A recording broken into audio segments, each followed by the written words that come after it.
10वें श्लोक तक। वैसे 6ठे तक ही होता है क्योंकि 7वें में समर्पण कर देते हैं, पर 10 गिना जाता है, वहाँ भी कंटिन्यू होगा।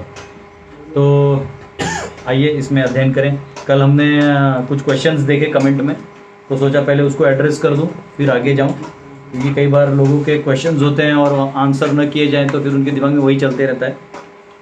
तो एक ने पूछा what were the other warriors doing during Bhagavad Gita. एक व्यक्ति ने कमेंट में नहीं पूछा, मुझे अलग से व्हाट्सएप करके पूछा। आप गैट के नंबर के व्हाट्सएप पे भी क्वेश्चन पूछ सकते, कोई दिक्कत नहीं है। तो उन्होंने कहा what were other warriors doing during Bhagavad Gita. जब भगवद गीता भगवान कह रहे थे, कृष्ण और अर्जुन में संवाद चल रहा था, तो ये बाकी वॉरियर्स क्या कर रहे थे, क्यों, क्या उन्हें वो डिवाइन नॉलेज मिला कि नहीं मिला। तो पूरा महाभारत उतना एरिया पढ़ने के बाद ऐसा कोई वर्णन तो आता नहीं खास करके कि किसने सुना किसने नहीं सुना, पर मैंने एक टीकाकार को सुना है, वो कह रहे थे कि भीष्म सुन रहे थे। अब उनका रेफरेंस क्या है मैं नहीं जानता, पर वो कह रहे थे कि भीष्म सुन रहे थे। दुर्योधन डिसइंटरेस्टेड था क्योंकि वो अपने इसमें लगा हुआ था पूरा। तो भीष्म ने कहा भी दुर्योधन की तो ट्राई टू हियर, सुनो, पर दुर्योधन तो वैसे ही इंटरेस्टेड नहीं था। और धृतराष्ट्र ने सुना क्योंकि संजय ने बताया। तो ऐसा कोई वर्णन आउटराइट नहीं आता कि वहाँ बाकी लोग क्यों नहीं सुने। वो एक्चुअली आप और हमने एनरोल किया है ना, तभी के लोगों ने एनरोल नहीं किया था। ऐसा कोई वर्णन आता नहीं, मैंने ट्राई किया स्टडी करने का। Process of soul coming down. किसी ने पूछा कि प्रभु जी ये जो शायद मैंने वो जो बताया था ना 5 ईश्वर जीव प्रकृति काल कर्म, तो कोई ये पूछ रहे हैं कि प्रभु जी जो जीव है वो आता कैसे है नीचे, उसका प्रोसेस क्या है। तो देखिए ये दूसरे अध्याय का जब हम 12 से 30 श्लोक लेंगे तो उसमें आपको पता चलेगा कि आत्मा ये है क्या, ठीक है। तब आपको एक अलग एंगल, अलग फ्रेम ऑफ अंडरस्टैंडिंग आएगा। ये कोई टेक्निकल प्रोसेस नहीं कि आम था ऊपर से न्यूटन की तरह, वो एप्पल वो गिरा और साइंटिस्ट कहते हैं कि वो एप्पल गिरा भी नहीं था, वो ऐसे उल्लू बना दिया था। एक्चुअली वैदिक रूल था जो उन्होंने अपने नाम पे डालने के लिए एप्पल को गिरा दिया। तो जो कुछ गिरता है हम उसको समझते हैं हाँ ऊपर से कुछ गिरा। अरे ऊपर क्या है नीचे क्या है, जब आप कॉस्मोलॉजी पढ़ो तो आपको ऐसी बत्ती गुल हो जाएगा, है ना। कल एक प्रोफेसर थे MSc के, उन्होंने मुझे मैसेज डाला कि प्रभु जी मैं रिसर्च कर रहा हूँ रेड लाइट इफेक्ट पे, जिससे हम पता कर सकते हैं कि ब्रह्मांड कब क्रिएट हुआ था। तो मैंने बोला भैया महाविष्णु जब छोड़ते हैं ना तो एक एक ब्रह्मांड जो होता है उसका कवरिंग 10⁻15 माइल्स, 4 × 10⁻15 माइल्स का लास्ट कवरिंग होता है। अंदर का 10⁻14, उसके अंदर का ऐसा लास्ट कर देते 10⁻9 तक का होता है। अब इतना बड़ा शेल, उसके अंदर ये छोटा सा एरिया, उसके अंदर भी जो ल्यूमिनरीज होते हैं यानी ध्रुव तारा से लेकर नीचे वाले पार्ट, वो 3.9 मिलियन योजन है। तो आप कुछ भी कैलकुलेट नहीं कर सकते, इतना बड़ा शेल से आप कुछ अंदाज नहीं लगा सकते। तो हम क्या कभी कभी सोचते हैं ये मॉडर्न साइंस हम उसको समझेंगे। अरे नहीं भैया, वैदिक साइंस से आप मॉडर्न साइंस समझ सकते हैं, मॉडर्न साइंस से वैदिक साइंस नहीं समझ सकते। इसलिए ये प्रोसेस जो है वो प्रोसेस नहीं, आपको हमारा प्रोसेस समझना होगा तब वो आपको समझ में आएगा। नहीं तो आप इसी प्रोसेस में अच्छा तो फिर क्या, वो पहले क्या गिरा बाद में क्या, पहले क्या बाद में क्या, काल में आता है। आपने देखा नहीं, काल खुद एक प्लेयर है, काल खुद एक एलिमेंट है, वो भी तो खेल खेल रहा है। एनीवेज तभी समझेंगे, अभी हरी भरी मत रहिए। कोई तो पूछ रहा था कि सेकंड पॉइंट मैंने लिखा था ना जो गीता का एंड स्टार्टिंग में, तो बोले सेकंड पॉइंट प्लीज समझाइए। तो सेकंड पॉइंट में मैंने संजय के बारे में लिखा था कि जो गीता है वो 10वें अध्याय 10वें दिन जब युद्ध हो चुका था, भीष्मदेव गिरे हुए थे, तब उन्होंने वो धृतराष्ट्र को आके सुनाया था। चौथा क्वेश्चन था why Dhritarashtra chose to hear from Sanjay when Vyas gave opportunity to hear. Vyasadev ने जब धृतराष्ट्र को चांस दे ही दिया था तो क्यों उसने संजय से सुना। तो बेसिकली इसका सिंपल आंसर है, जब मालूम होता है ना कि हम हारने वाले हैं, जैसे क्रिकेट मैच भी होता है, आपको एक सिंपल एग्जांपल होता है, क्रिकेट मैच होता है इंडिया, स्पेशली इंडिया पाकिस्तान का मैच हो, और नो आप जस्ट बीच में आए हो, आपको एग्जैक्ट स्कोर पता नहीं, लेकिन आपने हल्का सा आपको डाउट है कि आपका टीम इतना स्ट्रांग नहीं है, तो आप खुद खोल के देखने जाते बोलते तुम बताओ यार, पता तो एग्जैक्टली क्या हुआ है। तो हारने वाला मैच है तो ठीक है छोटे बता के छोड़ दो, क्योंकि कोई भी अपना दुख जो है ना सुनना नहीं चाहता।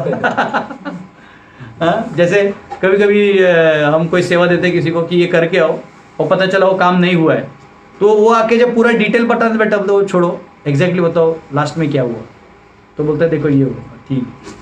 और जब वो हो जाता है काम तो क्या क्या हुआ प्रभु जी, फिर मैं वहां गया, उस ऑफिसर ने ये साइन मार के दे, फिर मैं उस टेबल पे गया, अच्छा फिर क्या हुआ, वाह क्यों काम हो गया।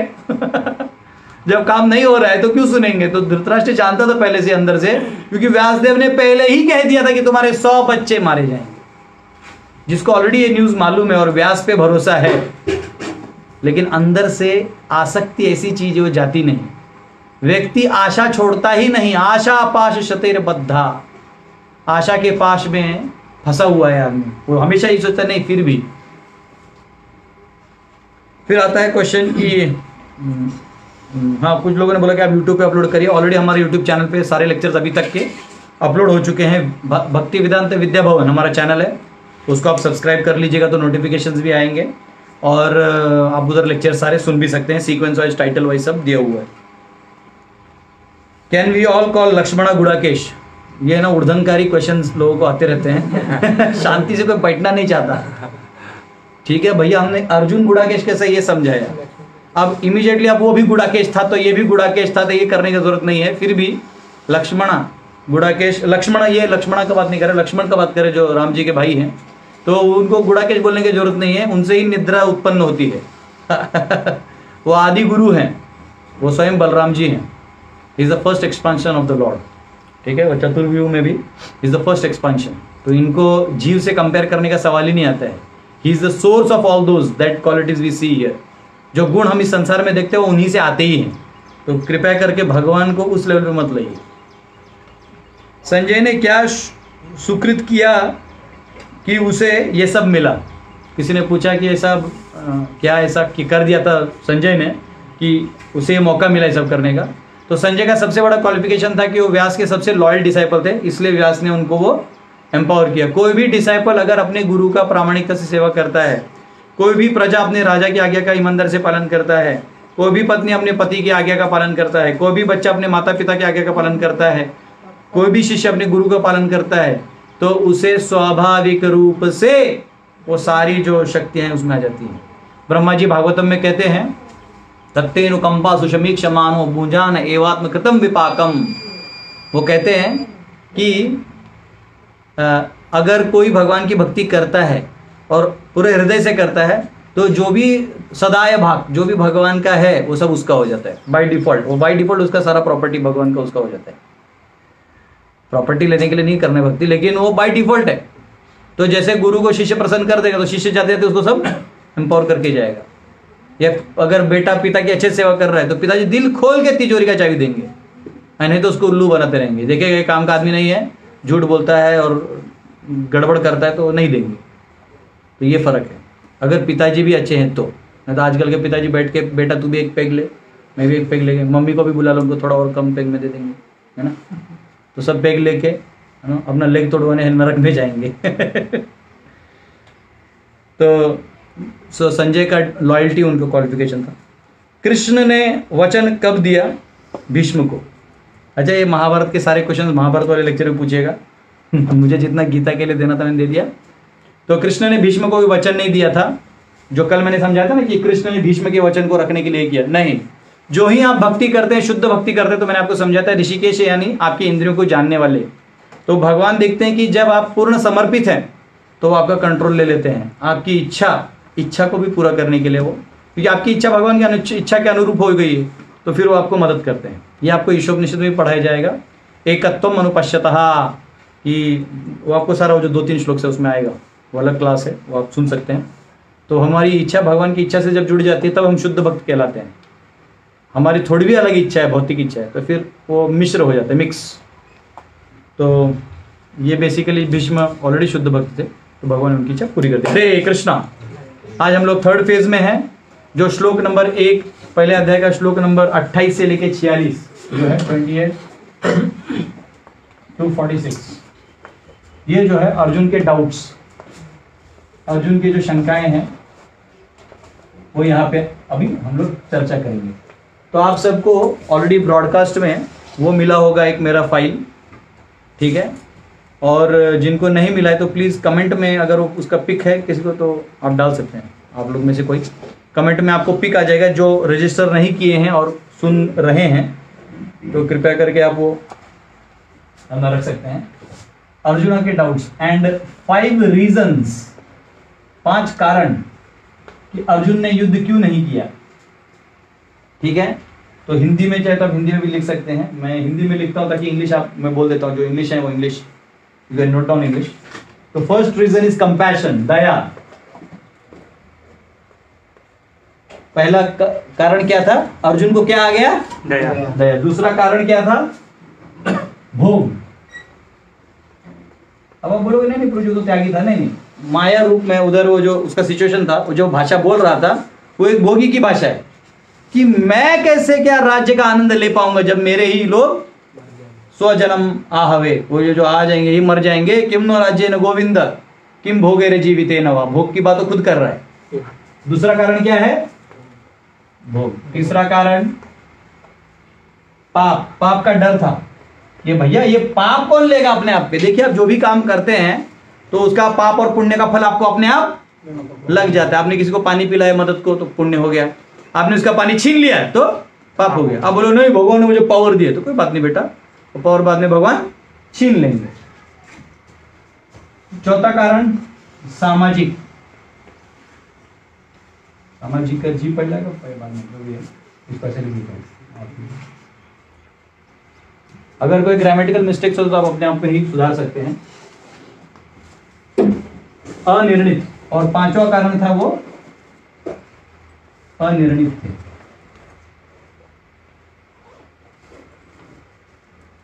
अनिर्णित यानी उनको निर्णय लेने में कठिनाई हुई। ये कहां पता चलता है? ये श्लोक दया का श्लोक जो है आपको 1:28-29। भोग का श्लोक है पहला देगा 30 से 35। पाप का श्लोक है 1:36। सामाजिक का श्लोक 1:37 से 46 और अनिर्णित है 2.1 से 2. ऑलमोस्ट 7 या 10 भी लिख सकते हैं 7। इसका जवाब भगवान ने कहां दिया है? आंसर तो पूरा गीता है परंतु स्पेसिफिक उधर से चालू किया है। तो पहले का जवाब भगवान ने दूसरे अध्याय के 30वें श्लोक में किया है। दया असली में दया क्या है और क्या नहीं है इसकी व्याख्या भगवान ने अर्जुन को यहां समझाई है। और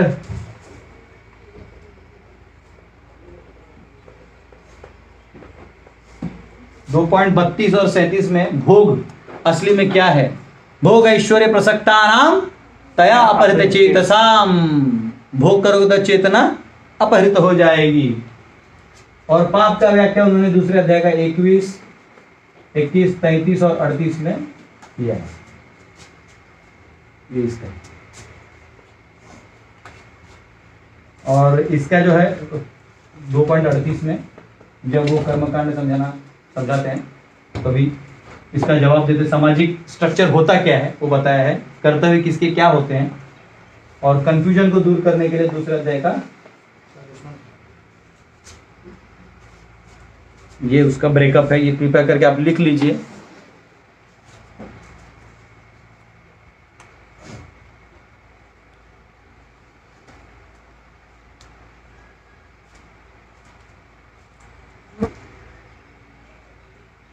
ये रीजंस इसलिए लिखेंगे क्योंकि अभी हम ये और यहाँ तक आज पहुँचने का प्रयास करेंगे और ये कल से चालू होगा दूसरा अध्याय।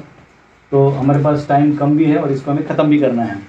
तो आइए 28वां श्लोक लेते हैं, 28 और 29, लेकिन 28 चालू करेंगे। तो कल मैंने आपको बताया अर्जुन का माइंडसेट समझिए। अर्जुन का माइंडसेट समझिए कि अर्जुन जो है वो दुविधा में है क्योंकि जब आप आशा किससे करें ये सवाल आ जाता है। हाँ, जैसे मैंने कल आपको नट सम्राट का भी डायलॉग बताया ना, जगाव की मरा वहा एक प्रश्न है। अरे जीव की मरू। आप सबको मालूम होगा जूलियस सीजर एक्चुअली उसका वो प्ले है। तो जूलियस सीजर एक राजा था, वो रोम का राजा था और जूलियस सीजर एक्चुअली उसका अपना घर बार था, लेकिन होता है ना वो इजिप्ट की एक रानी थी क्लियोपैट्रा। बहुत सुंदर थी दिखने में। आईने में हर एक को अपने आप को लोग सुंदर ही समझते हैं, लेकिन वो शायद बहुत सुंदर थी, लोग ज़्यादा ही फिदा थे उसके ऊपर, लेकिन उसका कोई था नहीं माँ बाप। तो वो रानी थी तो अपने आप को बचाने के लिए क्या करती थी, कभी इससे दोस्ती, कभी मार्क एंटनी से दोस्ती। तो ऐसा वो अपना सत्ता बना के रखती थी। हर कोई अपने सत्ता बनाने के लिए इधर उधर नाचता है। तो क्लियोपैट्रा ने जूलियस सीजर से अपना रिलेशन रखा और जूलियस सीजर प्रोटेक्शन देता था और इजिप्ट का उसका रानी बना के रखा था। अब जूलियस सीजर का जो बेटा था, तो वो बेटा माना वो बेटा समझ लीजिए ब्रूटस, जो उनको बेटे के समान रखता था।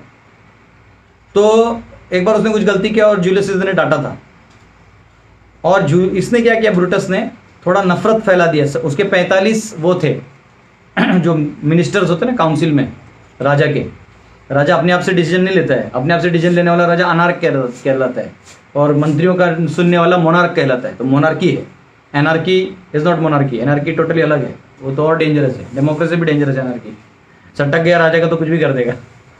तो जो जितने भी मंत्री थे, इन मंत्री लोगों को कान भर दिया, और ऑलरेडी कुछ जूलियस सीजर कुछ चीज़ों में कड़ाई पालन करता था, तो उसके खिलाफ ये सब एक हो गया। जूलियस सीजर को पता नहीं था, और जूलियस सीजर जब भी मंत्रालय में जाता था तो अपना तलवार ऐसा नहीं कि हमेशा कैरी करता था, साइड में रख के आराम से बैठ के सुनता था। तो उसको एक दो लोगों ने वार्न किया था कि तुम्हारे साथ कुछ हो सकता है। जो उसके 2-3 लॉयल लोग थे, इन्होंने बोल नहीं पाए, क्योंकि उनको लगा कि जब सत्ता पलट जाएगा और इसको इन्होंने मारी दे तो हमें भी मार देंगे, इसलिए उन्होंने इंडिकेट किया। इसलिए इंटेलिजेंस इंडिकेट करती है, डायरेक्ट आके नहीं बोलती। वैसे बॉम्बे में जो अटैक हुआ था ताज पे, तो ऑलरेडी इंटेलिजेंस ने बता दिया था पुलिस को, लेकिन वो बोलती है कि जब पुलिस ही उसमें कुछ एक्शन नहीं लेगी तो कैसे होगा। तो क्या होता है कि उन्होंने इन्फॉर्म तो कर दिया, लेकिन जूलियस सीजर वहाँ पहुँच गया, और वो गया और बात कर रहा है। तो एक नज़दीक आया कुछ बात करने के लिए, 2 आए कुछ बात करते ना करने। अब 45 लोगों ने छुरा निकाला। अब जूलियस सीजर कौन है सुनिए। जूलियस सीजर के सामने कोई नहीं टिकता था, कोई नहीं टिकता था, इतना पावरफुल वो वॉरियर था, और रिलीजियसली भी वो सबको हैंडल करता था। ये को जून जुलाई आता है ना कैलेंडर में, ये इसी महात्मा का काम है। जूलियस सीजर के नाम से घुस गया सब, तो ठीक है जो भी है। तो ये जूलियस सीजर तो बहुत पावरफुल आदमी था, लेकिन देखो ये सिचुएशन क्या है लाइफ का सिचुएशन क्या है। वो राजा किसके लिए है, प्रजा के लिए है, इन्हीं लोगों के लिए है। और यही 45 लोगों ने वो खंजर लेके खचाखच भोंक दिया उसको। और ये लोग तो वैसे आउटराइट क्षत्रिय थे नहीं, एक सलाहकार लोग थे, लेकिन इन्होंने भी मार दिया, यहां से भोंक दिया वहां से भोंक दिया। इतना होने के बाद भी वो लड़ सकता है, क्योंकि वो क्षत्रिय था, उठा लेता और मार देता, तो सबको मार के अपना वापिस बच जाता था। तो क्वेश्चन था कि जब मेरे ही लोग मुझे मार रहे हैं तो मैं जीऊं किसके लिए, जगाव कि मराव, हा एकच प्रश्न, ये एक ही क्वेश्चन है। तो क्वेश्चन इज टू बी और नॉट टू बी, एग्जिस्ट करूं कि मर जाऊं। उतने में जब वो फिर भी नहीं मरा तो ब्रूटस खुद आया और उसने चाकू से खचाखच अपने बाप को मारा। तब जूलियस सीजर बोलता यू टू ब्रूटस, तू भी। अब खत्म हो गया ना, अब किसके लिए जीऊं, जिए तो जिए कैसे, अब कैसे जिए, कोई ही नहीं। तो ये क्वेश्चन आता है जीवन में कि जिसके लिए आप कर रहे हो लास्ट में वही पत्ता पलट देता है। और यही हो गया अर्जुन के साथ। जिन भाइयों को मैंने अपना समझ रहा हूं वो मेरे लिए लड़ने आ चुके हैं, लेकिन मैं नहीं लड़ूंगा, मैं ये पाप नहीं करूंगा, मुझे भी बहुत धैर्य है, इनको जीत जाने दो। अरे वो लास्ट में तो अर्जुन इतना तक बोल देता है, अरे वो दुर्योधन मुझे मार के और रोंद के भी चले जाए तो मैं स्वीकार करूंगा, लेकिन मैं युद्ध नहीं करूंगा। क्या स्टेटस आ गया उसका, पक्का महात्मा गांधी का फिलॉसफी घुस गया था, वो भी कृष्ण के सामने। अब कृष्ण छोड़ने वाले हैं इसको। सोचो नॉर्मल आदमी गुस्सा होता है तो कैसा सटकता है, कृष्ण क्या सटके होंगे। और इस सेशन में ऐसा कहते हैं कि भगवान से वैसा देख रहे थे, तो मूर्ख नहीं बोलता है, छोटा बच्चा नहीं कुछ बोलता है, ऐसा हो गया, ऐसा हो जाएगा, वैसा हो जाएगा। भगवान होते मूर्ख। दूसरा देवे चालू करेंगे, क्लेब्यम मांस मगमा पार्थ, छक्का है तू है भाई। गुरु शिष्य का बात, अभी तक तो दोस्त थे ना, तो दोस्त में वो बोल दिया छक्का, बाद में जब शिष्य बन जाते हैं तो फिर डिसेंटली क्लास देते हैं। किसी ने बोला प्रभु जी फोन पे आपसे बात किया तो ऐसे नहीं लगा कि आप ही हैं। मैंने बोला तभी तो मेरा डिसाइपल थोड़ी था, तभी तू भी तो फ्रेंडली बात किया, तो मैं फ्रेंडली बात किया। रेसिप्रोकेशन है। तो भगवान तब जब डिसाइपल बन जाता है तो फिर उसको अच्छे से समझता है, फिलॉसफी ऐसा होता है, इसलिए कर्म ऐसा करो, सब बता रहे हैं। तुम जो सोच रहे हो, तो अभी पूरा 18 अध्याय है क्या, इसी का ऑपरेशन है, चीरफाड़, इसी का चीरफाड़ होगा। ये इसी के बहुत एंगल आते हैं, दया के अलग अलग कंसेप्ट हैं, उसका सोल्यूशन होगा, भोग के अलग अलग कंसेप्ट हैं, ये सब भगवान जवाब देने वाले, एक एक करके सब समझाएंगे क्या सही था क्या गलत था, तुम्हारी सोच कहां गलत थी। तो युद्ध करके भी नहीं करना कैसे होता है, मतलब तुम्हें नहीं भी करना है, क्यों नहीं करना है, दया है, लेकिन युद्ध करना जरूरी भी है, तो युद्ध करके भी नहीं करेंगे कैसे होगा, वो बताएंगे भगवान। Action in inaction, inaction in action, action करते हुए इनएक्शन। मैंने आपका गला दबाया लेकिन आपको नहीं मारा, ऐसा होगा क्या, होगा। कि जब मैं किसी और के आदेश पे करूंगा तो मैंने आपको नहीं मारा। पोस्टमैन ने आपको पोस्ट दिया तो उसने आपको पोस्ट दिया क्या? दिया भी और नहीं भी। क्यों दिया? क्योंकि उसने दिया हाथ से। और नहीं दिया क्यों? अरे कहीं और से आए तब ना हो दिया। खुद तो कहीं कुछ बना के लाके नहीं, हलवा तो गाजर का हलवा तो बना के नहीं घर से हो। तो भगवान के आदेश पे काम करना जीवन का मकसद है। ये पूरा भगवान क्लियर करते जाएंगे पूरे 18 अध्याय में। हम सबका जितना भी कंसेप्ट है ना दिमाग में उठा के पटके, हमारा कंसेप्ट इसी के बीच में आता है। हम सब लोगों का, कल किसी ने कमेंट में लिखा प्रभु जी हमारी अवस्था भी अर्जुन की तरह ही है। इसलिए हमारे सभी आचार्यों ने पहले अध्याय पे कोई कमेंट्री नहीं लिखा है, ज्यादा थोड़ा थोड़ा लिखा है, 2-2 लाइन। प्रभुपाद जी ने इतने बड़े बड़े कमेंट्री लिखे हैं। क्यों? क्योंकि वो जानते थे इस लाइफ में, और ये वाला तो और भी प्रैक्टिकल है। सामाजिक समस्याएं आ रही हैं, ये पहले नहीं थी, तो पहले के आचार्य इस पे कुछ कमेंट्री नहीं लिखते। अभी यही चल रहा है, तो प्रभुपाद जी ने उस पर लिखा है। तो आप समझ ही रहे कि मैं किधर एलाबोरेट करूंगा। तो दया, उनको दया आ गया। तो दया कहां सही है कहां गलत है भगवान बताएंगे। भोग कि मैं कैसे इनको वो कर पाऊंगा, इनको मार ही दिया तो फिर मेरा क्या फायदा है भोग करके। अब मैंने इस क्लास में सबको मार ही दिया, फिर मेरा अगला क्लास दे क्या फायदा है ना। उसको छोड़, वही है तो उठाओ, बाकी को। तो भोग है। फिर पाप का डर था, सामाजिक समस्याओं का डर और अनिर्णितता उन्होंने प्रदर्शित किया। बाहर जाकर फोन करो।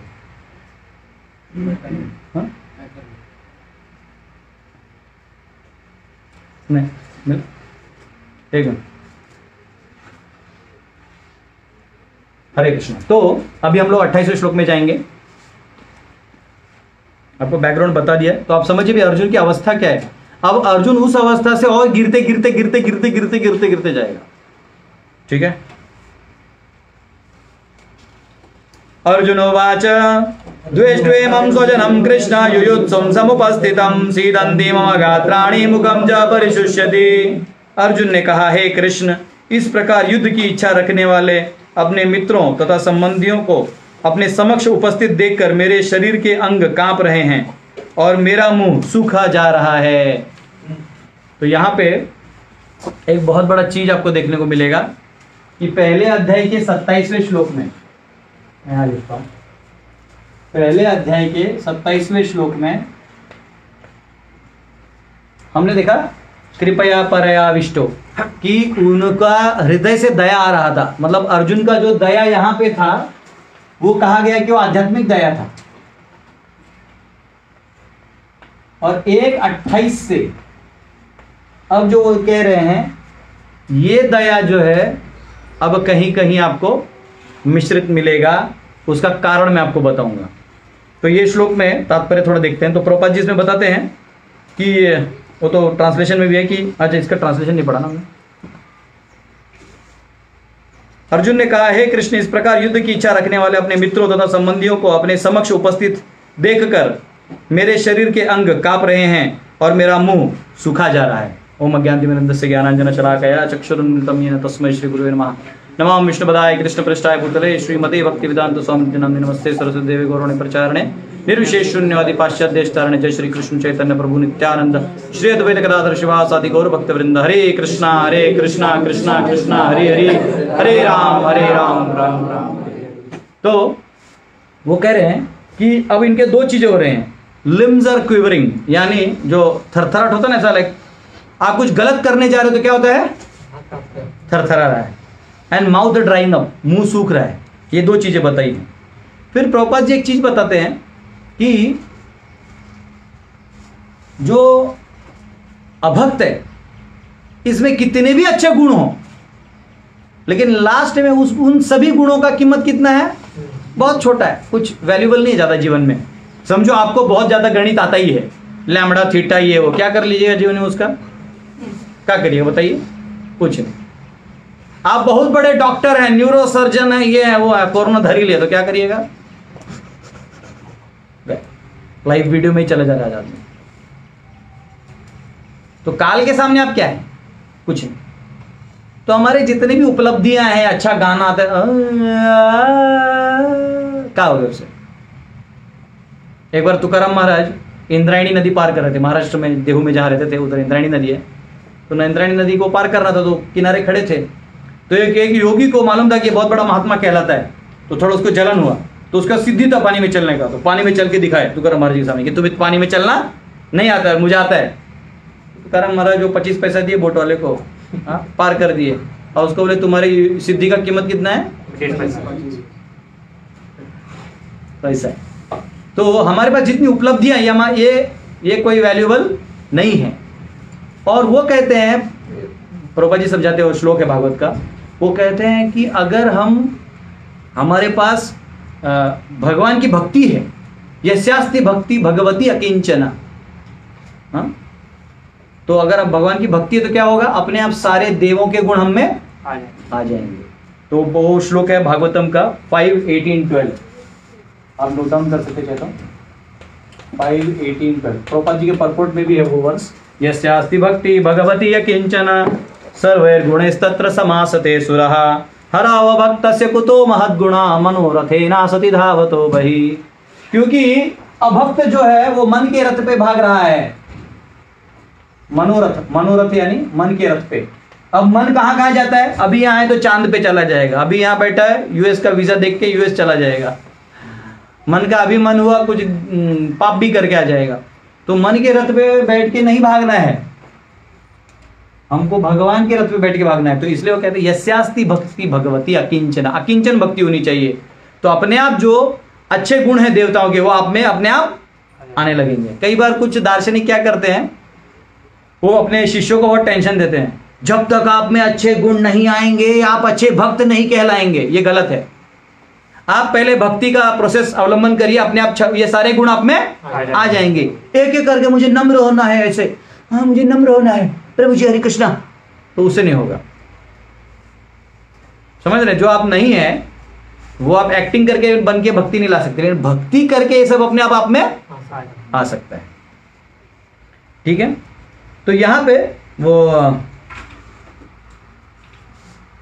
अब यहां पे जो है ना, ये जो दया है पहला वाला ये आध्यात्मिक था।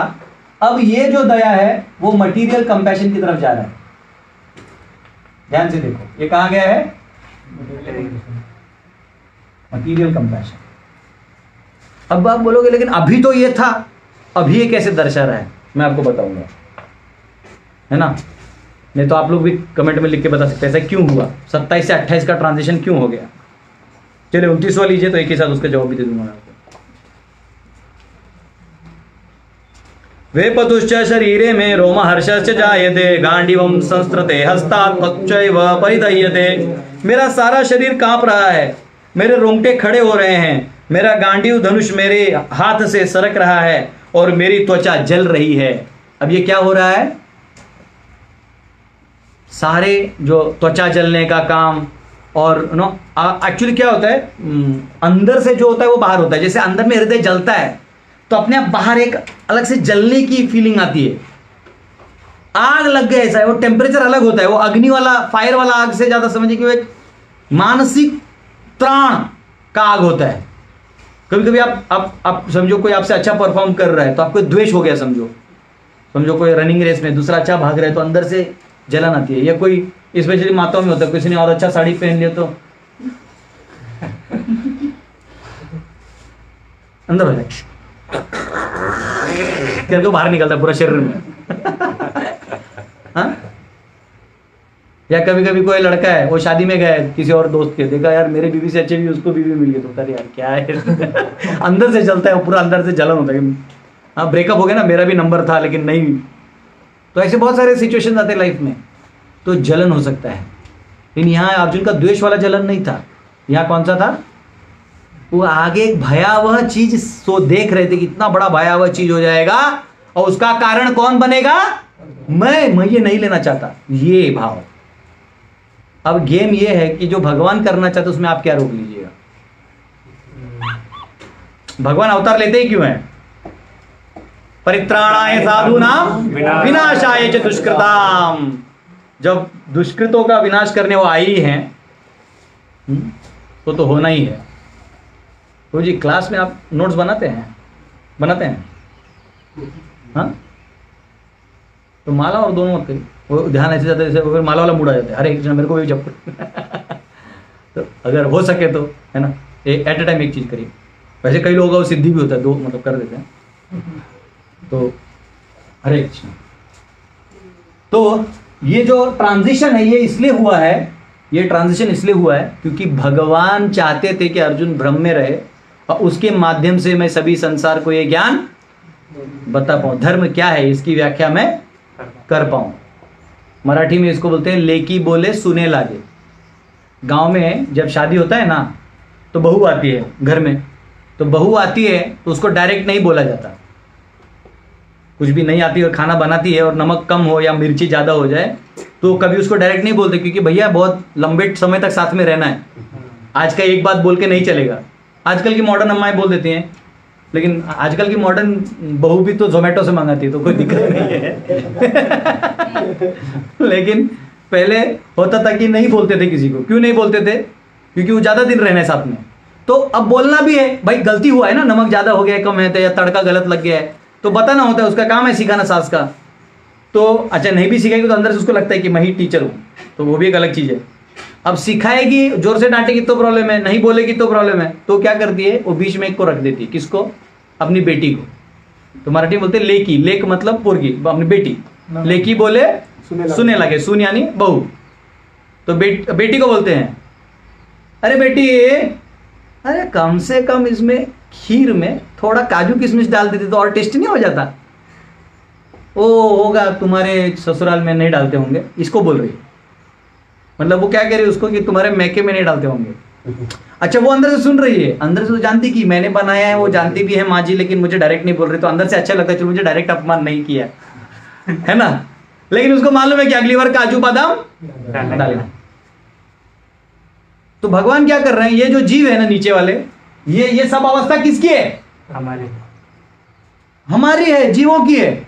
अब हर जीव को तो जाके नहीं बोल सकते ए मूर्ख अशोचान अनवशोचस तुम, नहीं बोल सकते। तो उन्होंने क्या किया, अर्जुन को बोल दिया। हम लोग यहाँ बैठ के नोट्स बना रहे हैं, आहा हम कितने मूर्ख हैं। हमारी मूर्खता का ये आईना है, ये जो है ना गीता, ये क्या है? ये दर्पण है, आईना है। क्या है? आईना है। हमको नहीं सोचना चाहिए अरे अर्जुन ऐसे कैसे कर दिया। अरे अर्जुन नहीं किया बे, तू सोच रहा है। तुम जो जो सोच रहे हो, ये दया हमें भी आता है कि नहीं आता है? I feel so compassionate you know. PETA, PETA है ना, क्या क्या है वो? क्या है उसका फुल फॉर्म? एनिमल्स, क्या ऑफ एनिमल्स, क्या कुछ तो है। प्राणियों को बचाने के लिए सरकार का एक वो है डिपार्टमेंट, पेटा। और भारत इतने गोहत्या हो रही है, इतना प्राणियों को मर रहे हैं, रोज बकरी कट रहे हैं, और पेटा वाले कहाँ हैं? पेटा वाला पैसा लेके पेट में भर रहे हैं। चाहे वो कमल का चिन्ह हो, कोई किसी को हाथ दे दे, कोई धनुष दे दे, घड़ी दे दे, हाँ कुछ भी दे दो, वो कुछ होने वाला नहीं है। पैसा यहाँ गटकेगा। मतलब वो बकरी का चारे का पैसा यहाँ जाता है, अब बकरी बेचारा यहाँ वहाँ भूखा घूम रहा है, किधर गया? एथिकल, क्या? People for ethical treatment of animals. देखो ये गूगल का एक फायदा है, गुरुजी से आगे काम करता है। तो एथिकल ट्रीटमेंट टू एनिमल्स मतलब उनको आराम से काटो प्लीज। उनको एथिकल ट्रीटमेंट दो। जैसे कभी कभी इस्लाम में बोलते ना, हम 2.5 बारी काटते हैं, कच्चे कच्चे कच्चे तो खून निकलता है। अरे वाह, काटने कौन बोला? जीने दो भाई। हाँ, हम लोग का नारा है सेव टाइगर्स, बाघों को बचाओ, कम हो रहे हैं। अरे मूर्खों जो है उनको तो जेल में डाल दिया, बाघिन को दूसरे जेल में डाल दिया। ये मिलेंगे नहीं तो तीसरा बाघ आएगा कहां से? उसके ऊपर इनके जो बकरियां और इनके जो प्राणी है तुम खाए जा रहे हो। अच्छा तुम्हारा खाना है तो ये कभी नहीं खाते। कभी देखा आपने बाघ बोला है मुझे हापूस आम चाहिए, मुझे केसरी आम चाहिए, नहीं प्लीज, ऐसे बोले कभी? वो बेचारा अपने इंस्टिंक्ट के बाहर नहीं खाता है। प्राणियों को देखो, मनुष्य और प्राणी में क्या फर्क है? मनुष्य प्राणी जो है उसमें भी बुद्धि विवेक ये सब है, लेकिन वो अपने इंस्टिंक्ट से काम करता है। यानी अगर कुत्ते का एक नेक है तो वही करेगा, दूसरा एरिया नहीं ढूंढेगा। बाघ है तो वही करेगा, गाय है तो अपना ही करेगी। ये आदमी ही है जो हर चीज प्रयोग कर रहे थे, दारू भी पी लेगा, मतलब नहीं पच जाता है। अच्छा आपने कभी प्राणियों को आत्महत्या करते देखा है? लाइक कुत्ता गया और एक कुत्ती को बोला वो आई लव यू, तो कुत्ती बोली बक मेरा ऑलरेडी बॉयफ्रेंड है। समझो, वो बोल भी दिया और कुत्तिया ने लात मारते तो चला जाएगा। हो सकता है थोड़ी देर दुखी बैठे, लेकिन आत्महत्या नहीं करेगा। आदमी ठुकरा के मेरा प्यार डिश, वो फैन को रस्सी लगा के, लेकिन फिर भी नहीं मरता है। भारत का आदमी तो बिल्कुल नहीं मरता है, क्योंकि रस्सी टूट जाता है, चाइनीज माल रहता है। रेलवे ट्रैक पे सोता है मरने के लिए, पता लगा रेलवे जो है ट्रेन लेट है उसका मूड ऑफ हो गया। तो ये हमारी भारत का याद है सीन है फिलहाल। तो दया हम सबको भी है, लेकिन हमारा दया जो है ना पूरा अज्ञान भरा है। हम क्या सोचते हैं कि इसका जान बचाना ही दया है। अरे वो मरता ही नहीं है, और वो जो शरीर है वो आ रहा है जा रहा है, मैनिफेस्ट अनमैनिफेस्ट, ये दूसरा अध्याय भगवान बताएंगे। तुम जो देख रहे हो कुछ और है, वो है कुछ और। पश्चन अपनी न पश्यति, आंख होते हुए भी आप नहीं देख पा रहे हो, आपका प्रॉब्लम है। भगवान बोले वो मैं तुम्हें दिखाऊंगा, मैं तुमको वो नजरिया दूंगा। आप समझ रहे, इसको दर्शन बोलते हैं। लो हम बोलते ना, अरे साधु महात्मा हमको कब दर्शन दीजिएगा। साधु को क्या देखना है, फटा हुआ कपड़ा रहता है उसका, चप्पल में 2 होल रहते हैं, बहुत ज्यादा उसके झोला में हाथ भी डालिएगा तो ज्यादा ज्यादा झोली माला मिलेगा, जो असली साधु है। बाकी का बैंक बैलेंस भी भरा रहता है। जो रियल साधु सिंपल है, खड़ा हो पहन रहा अपना घूम रहा है, ज्ञान बांटे जा रहा है। तो साधु का दर्शन मतलब साधु का मेकअप थोड़ी होता है, उसको देखने लायक चेहरा थोड़ी होता है, जटा फटा ऐसा कुछ अलग रहता है। साधु का दर्शन मांगते हैं, मतलब साधु आप इस दुनिया को कैसे देखते हैं हमें भी दिखाइए। हम गृहस्थ फंसे हुए हैं, हम अंधकार में हैं, आप जैसे दुनिया को देखते हैं वैसे हमको भी दिखाइए। इसलिए साधु प्रसन्न होता है। ये स्टोरी मैंने बहुत बार बोला, लेकिन हो सकता है कोर्स के लिए काम आए, बाद में से बता देता हूँ। जैसे अलेक्जेंडर का स्टोरी था, ये तो मैंने बताया ना बहुत बार। अलेक्जेंडर ने क्या किया, अलेक्जेंडर ने पाकिस्तान और जो अफगानिस्तान तभी का तक्षशिला जो एरिया था वो जीत लिया था, और उसने बोला मुझे भारत पे कुछ करना है। तो ये बोले देख भाई तू भारत को नहीं जीत सकता, क्योंकि मगध को जीतना पॉसिबल नहीं है, क्योंकि तभी मगध कैपिटल था, दिल्ली नहीं था, है ना। दिल्ली में ऐसे झाड़ू वाले लोग रहते, तो मगध में बोले तुम जाओ, मगध तुम कभी जीत नहीं पाओगे। मगध यानी पटना, पाटलिपुत्र। तो वो बोले क्यों नहीं जीत पाऊंगा, मैं अभी तक पूरा दुनिया जीत जाऊंगा, भारत बचाए फिर मैं सम्राट कहलाऊंगा। तो बोले आप नहीं जीत सकते, क्योंकि कैसा है, एक हाथी के नीचे 1000 घोड़े होते हैं, 1000 घोड़ों के नीचे हजारों पैदल होते हैं। तो बोले जितने उनके पैदल हैं, जितने हमारे पैदल है उतने उनके हाथी है। तो समझ रहे हो, तो नीचे क्या है आप समझ लो। और गंगा पार करना इतना आसान नहीं, बाकी सब उससे अलाइंड है द कंट्रीज। तो बोलते अरे नहीं नहीं मुझे तो मतलब जीतना ही है। तो बोले सुन, मगध बिहारी लोग होते हैं, पान खाकर छूट देंगे ना, उसी में बह जाएगा तक्षशिला। कार्ड अलेक्जेंडर वहां का काम नहीं था,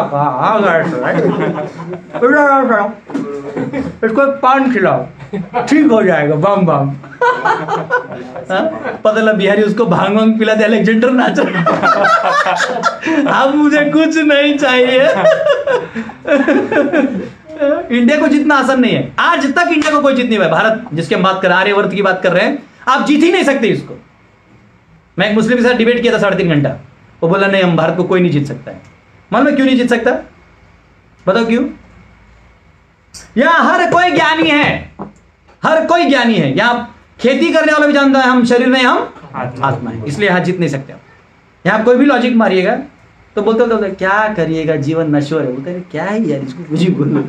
हाँ, वो लोग एडवर्टाइज दिखाते हैं, fair and lovely before after. फिर भी हमारा फार्मर जाके और नदी का कुएं का पानी से मुंह धो के आ जाए, उसको मालूम है फेयर एंड लवली से कुछ होने वाला नहीं है। ये सिटी के मूर्ख लोग हैं जो खरीदने वाले हैं। ठीक है, यही हाल है। वो जानते हैं देह नश्वर है, और भारत में हर 10-10 पग पे नया भाषा नया कल्चर आ जाता है। अब वही महाराष्ट्र में चले जाओ, मुंबई में जाओगे तो एक अलग मराठी, कोंकण में चले जाओगे अलग मराठी, तुना मनाना सांगितला। उधर पुणे में जाओ एकदम शुद्ध पुणेरी, काही काय बरं असं का। उसे नीचे जाओ घाट पे सातारा करण, चलकी लगा भावा चलकी फुटकी। तो आप इधर प्रीच करोगे तब तक उधर का नेटवर्क क्रॉस हो जाता है, उधर जाओगे तो इधर का क्रॉस हो जाएगा। ब्रिटिशर इसलिए तो परेशान थे, ब्रिटिशर महात्मा गांधी को ऐसे छोड़ के नहीं गए, वो ये मैनेजमेंट से ही परेशान हो गए। इधर हर कोई व्हिम्सिकल है भारतवर्ष में, मतलब एक एक आगे उठ के आंदोलन कर रहा है, समझ रहे हो। तो ये भारतवर्ष की खासियत है, और भगवान ने इसको इसलिए ऐसा बनाया कि यहाँ सिर्फ धर्म ही चल सकता है और कुछ नहीं चलेगा। तो हमारे मुद्दे पे आते हैं। हाँ, अलेक्जेंडर पे आता हूँ। अलेक्जेंडर ने क्या किया, दया की बात करता ना मैं। अलेक्जेंडर आया और अलेक्जेंडर ने फिर बोला नहीं, सभी बूढ़े बच्चों को सबको ट्रेनिंग दो, मैं युद्ध करूंगा। तो कंपलसरी कर दिया सबको ट्रेनिंग, बूढ़े बच्चे औरत सबको। फिर वो जा रहा था, देखते देखते एक जंगल के नीचे पेड़ में आराम से एक साधु बैठा था, आनंद में स्माइल कर रहा था, आह खुश था। साधु इसलिए खुश होता है क्योंकि उसके सारे प्रॉब्लम सॉल्व हो गए होते हैं। प्रॉब्लम कहां पे है इस दुनिया में? प्रॉब्लम कहां पे है? इस दुनिया में प्रॉब्लम नहीं है भैया, इस दुनिया को देखने के नजरिए में प्रॉब्लम है। आप जेल सुधारोगे, जेल सुधरेगा नहीं। जेल में 2 लोग हैं, 100 लोग हैं, आपने 2 को सुधार दिया तो क्या होगा? वो 2 बैरक खाली होगा, 2 और आएंगे।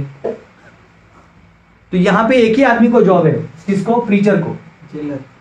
जो प्रीचर लोग हैं, प्रचार करने वाले, उन्हीं को है, बाकी किसको यहाँ जॉब नहीं है। तो अलेक्जेंडर ने क्या बोला, सबको करो। तो साधु को देखा खुश है, साधु बोला क्या है ये, तुम खुश हो? बोलते तुम कौन है? बोले मुझे नहीं पहचानते, मैं अलेक्जेंडर द ग्रेट। बोले मेरा इतना नाम है। तो बोले क्या है तुम्हारा जीवन का मकसद? तो बोलते मेरा जीवन का मकसद है भारत को जीतना। बोले फिर? बोले फिर मैं रोम को पूरे विश्व का कैपिटल बनाऊंगा, राजधानी। बोले फिर? बोले हर झंडे पे मेरा चेहरा होगा और हर देश में मेरा झंडा फहराएगा। फिर? बोले हर सिक्के पे मेरा चेहरा होगा और रोम का नाम होगा। बोले फिर?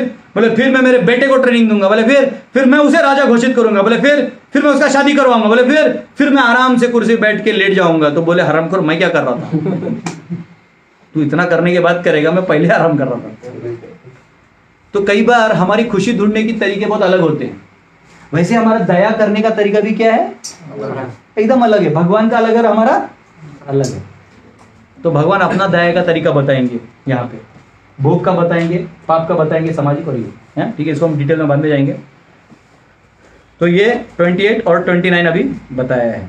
तो 29 में क्या है? पूरा शरीर हिल रहा है, बाल खड़े हो रहे हैं, गांडीव गिर गया। सोचिए अर्जुन का इतना हालत खराब है, गांडीव गिर गया, त्वचा जलने लगी। त्वचा तब जलती जब हृदय में वो होता है। और ये जो सिचुएशन है, ये 2 ही समय आता है। इसको कहते हैं या तो मटीरियल फियर हो, नहीं तो आपको दया हो, ओवर कंपैशन, स्पिरिचुअल, तब हो। अब ये मटीरियल फियर इसलिए है क्योंकि अर्जुन लड़ने से, उसके ज्ञान से पता चल रहा है वो लड़ नहीं रहा है। इससे पता चलता है फियर कौन सा है, वो लॉस मटीरियल एंगल से देख रहा है। आइए 30वां श्लोक खोलिए। न च शक्नोमि अवस्थातुं भ्रमतीव च मे मनः निमित्तानि च पश्यामि विपरीतानि केशव। मैं यहाँ अब और अधिक खड़ा रहने में असमर्थ हूं। मैं अपने को भूल रहा हूं और मेरा सिर चकरा रहा है। ये भूलने लगा है। क्या हो गया अर्जुन को? भूल रहा, सिर चकरा रहा है। मुझे तो केवल अमंगल के कारण दिख रहे हैं, इसलिए प्रभु मैं युद्ध नहीं करूंगा। ठीक है। तो यहां पे प्रभुपाद जी तात्पर्य में लिखते हैं भयम द्वितीय अभिनिवेशतः, कि जब आप बहुत ज्यादा आसक्त हो जाते हैं किसी चीज से और वो आपके हाथ से हिलने लगता है तो आपका दिमाग भ्रमित हो सकता है, आपको तकलीफ हो सकता है। तो वो यहां पे हुआ। 31 खोलिए। न च शक्नोमि अवस्थातुं भ्रमतीव च मे, सॉरी, न च श्रेयोनु पश्यामि हत्वा स्वजनमाहवे, न कांक्षे विजयम कृष्ण न च राज्यम सुखानि च। हे कृष्ण, इस युद्ध में अपने ही स्वजनों का वध करने से न तो मुझे कोई अच्छाई दिखती है और न मैं उससे किसी प्रकार की विजय, राज्य या सुख की इच्छा रखता हूं। तो मुझे इसमें कोई भी फायदा नहीं दिखाई दे रहा। इधर एक प्रभुपाद जी पर्पण में बहुत अच्छा लिखते हैं। वो कह रहे हैं कि जो सेल्फ इंटरेस्ट है जीव का, वो क्या है? स्वार्थ गतिम ही विष्णु, कि जीव का सबसे उच्च गति क्या है? स्वार्थ की सबसे उच्च गति क्या है? भगवान विष्णु को प्राप्त करना। प्रहलाद महाराज कहते हैं स्वार्थ गतिम ही विष्णु। हम लोग स्वार्थी हैं, हमको स्वार्थी ही रहना चाहिए, लेकिन हमारा स्वार्थ कहां होना चाहिए? विष्णु में। स्वार्थी होना गलत नहीं है, स्वार्थ से किसको साधना है? भगवान। तो वो कह रहे हैं कि एक्चुअली ये स्वार्थ होना चाहिए, लेकिन जब आप अपना स्वार्थ वहां नहीं लगा के ये भौतिक जगत में लगाइएगा तो ये सब रूप लेगा। ये भी स्वार्थ है। अच्छा, जब आप भिखारी को 10 रुपए देते हैं अब देते हैं ना, जैसे कोई आता है मैं वो बच्चा लेके मैं मालूम रहता भाड़े का बच्चा है वो, बच्चा गोरा रहता है माँ काली रहती है, कहाँ से आया, चोरी करके लाते हैं। बच्चे को गूंगी दिलाते, बच्चा 1 मिनट भी नहीं रोता है, कैन यू इमेजिन। और आप कांच खोल के देते हो, अब मालूम क्यों पैसा देते हो? हाँ, क्योंकि आपको दुख होता है, आप अपना दुख निवारण करने का पैसा देते हो, उसका नहीं। क्योंकि आपका कार सिग्नल से जाने के बाद दूसरे कार में कांच ठकठकाएगा। एक्चुअली जो मांगता है ना, आपके पुरुषार्थ, आपके ईगो को हर्ट होता है कि मैंने नहीं दिया, इसको कौन खिलाएगा मेरे सिवा। ये दोनों क्या है, ये इसमें बीच में कौन आए? आप आए। तो भगवान कह रहे हैं अरे वो हाथी से लेके चींटी तक मैं खिलाता हूं, फिर भी दान करना चाहिए। आचार्य कहते हैं दान करना चाहिए, लेकिन इस भाव से नहीं करना चाहिए कि मैं तुम्हें खिला रहा हूं, तुमने मांग लिया, तुम्हें जरूरत है, दे दिया जितना मैं दे सकता हूं, ये भाव से देना चाहिए। ये नहीं कि अब हम नहीं देंगे, हमको क्लास में पता चल गया है। सब भिखारी एसोसिएशन आके मेरे को मारेगा, बोले क्या प्रभु जी। तो ऐसा नहीं होना चाहिए।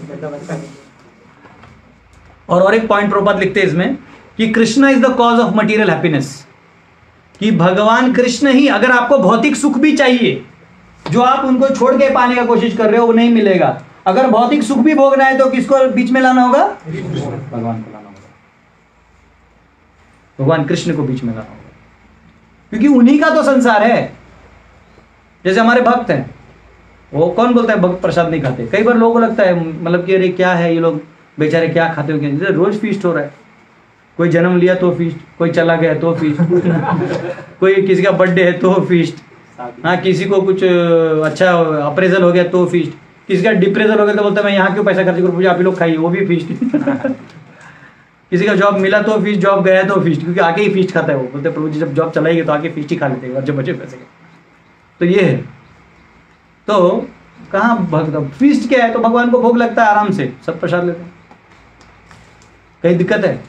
अच्छा, इनफैक्ट मैंने ऑब्जर्व किया है कि जो भक्ति में आने से पहले हमारा सोच होता है, मतलब लोग हमारे नजदीक भी नहीं आते क्योंकि सोचते हैं ये दुष्ट होगा, है ना कहीं हमें स्वार्थ होता है, गुस्सा होता है, एंगर होता है, काम वासना होती है, लोग दूर रहते हैं। और बाद में जब पता चलता है कि इसमें काम नहीं, अभी जब करने वाले सुधर जाता है भक्त, इसमें काम वासना नहीं, इसमें ये भोग ये नहीं है, तो लोग और नजदीक आते हैं। तो आपके पास आप सबसे अच्छा कब बनेंगे? जब आप भगवान के भक्त बनेंगे, आप इनके भक्त बनेंगे। जनगण मन अधिनायक जय हे, तो वो भक्त तो बन जाइएगा, कोई दिक्कत नहीं है, देश का आपको ट्रॉफी भी मिल जाएगा।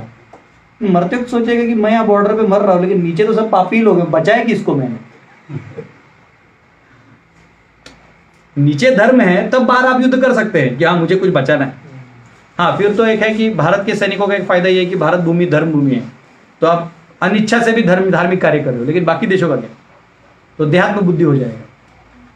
तो ठीक है, हरे कृष्ण। ऐसे इसमें बहुत कुछ बोलने लायक है। और इसमें यहाँ पे ये भी कहा गया है कि सूर्य देवता जो है वो अपने धाम में 2 प्रकार के लोगों को लेते हैं।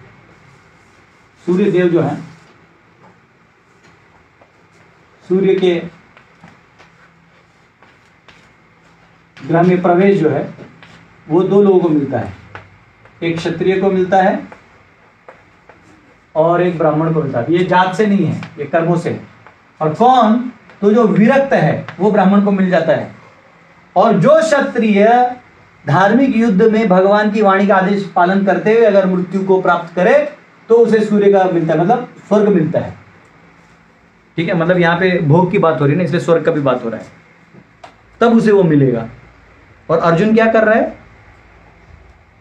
अर्जुन ये अपना कर्तव्य करने से मना कर रहा है।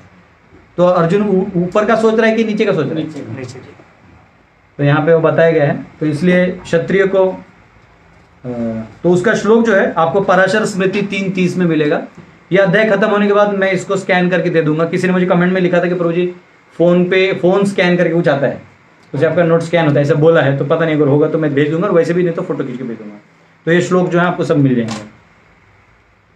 ठीक है, हाँ, अब 32 से 35 खोलिए। अब 32 से 35 किस में आएगा? भोग में, दया समझ में आ गया, भी भोग में आएगा।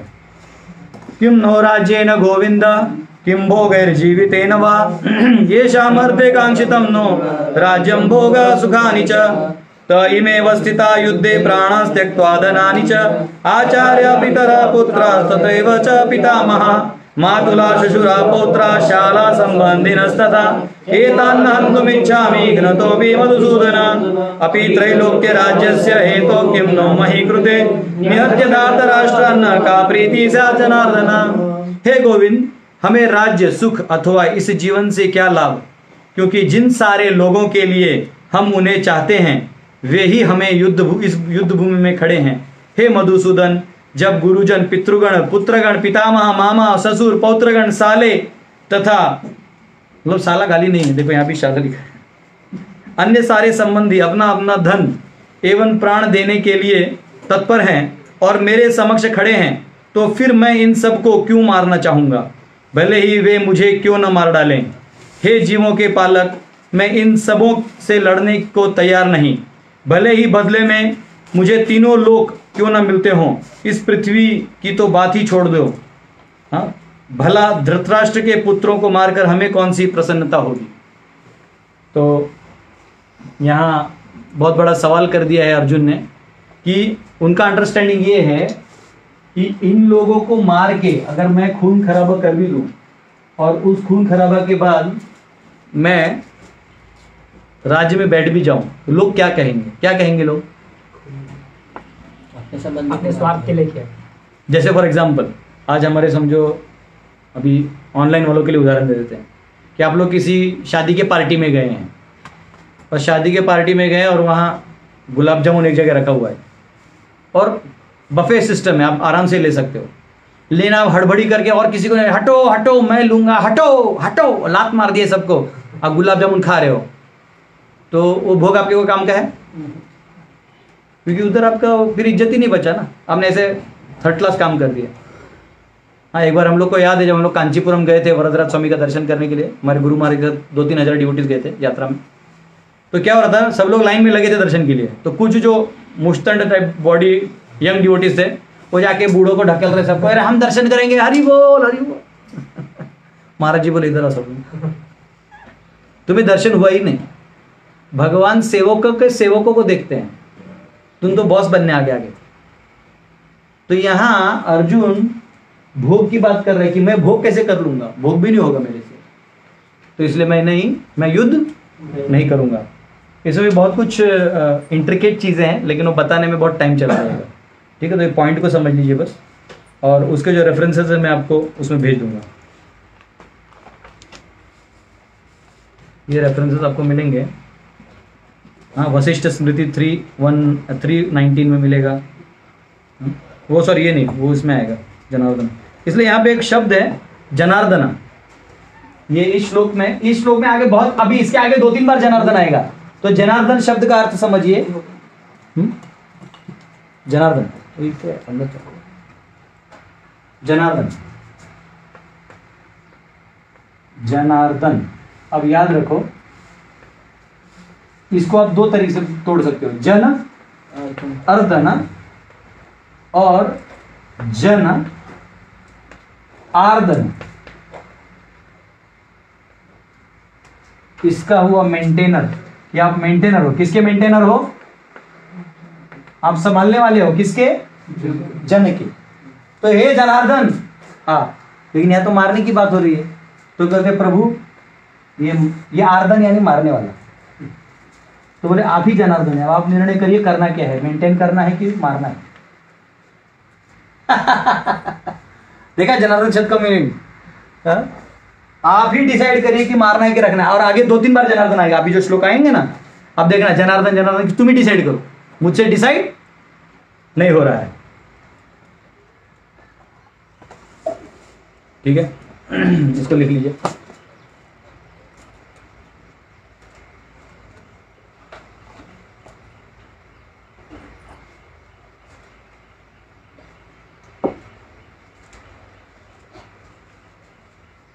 ठीक है,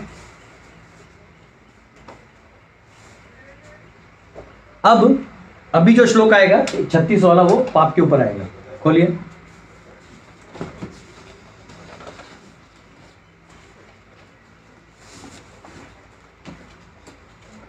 पापमेवाश्रयेदस्मान् हत्वैतानाततायिनः तस्मान्नार्हा वयं हन्तुं धातराष्ट्रान् स बान्धवान् स्वजनं हि कथं हत्वा सुखिनः स्याम माधव।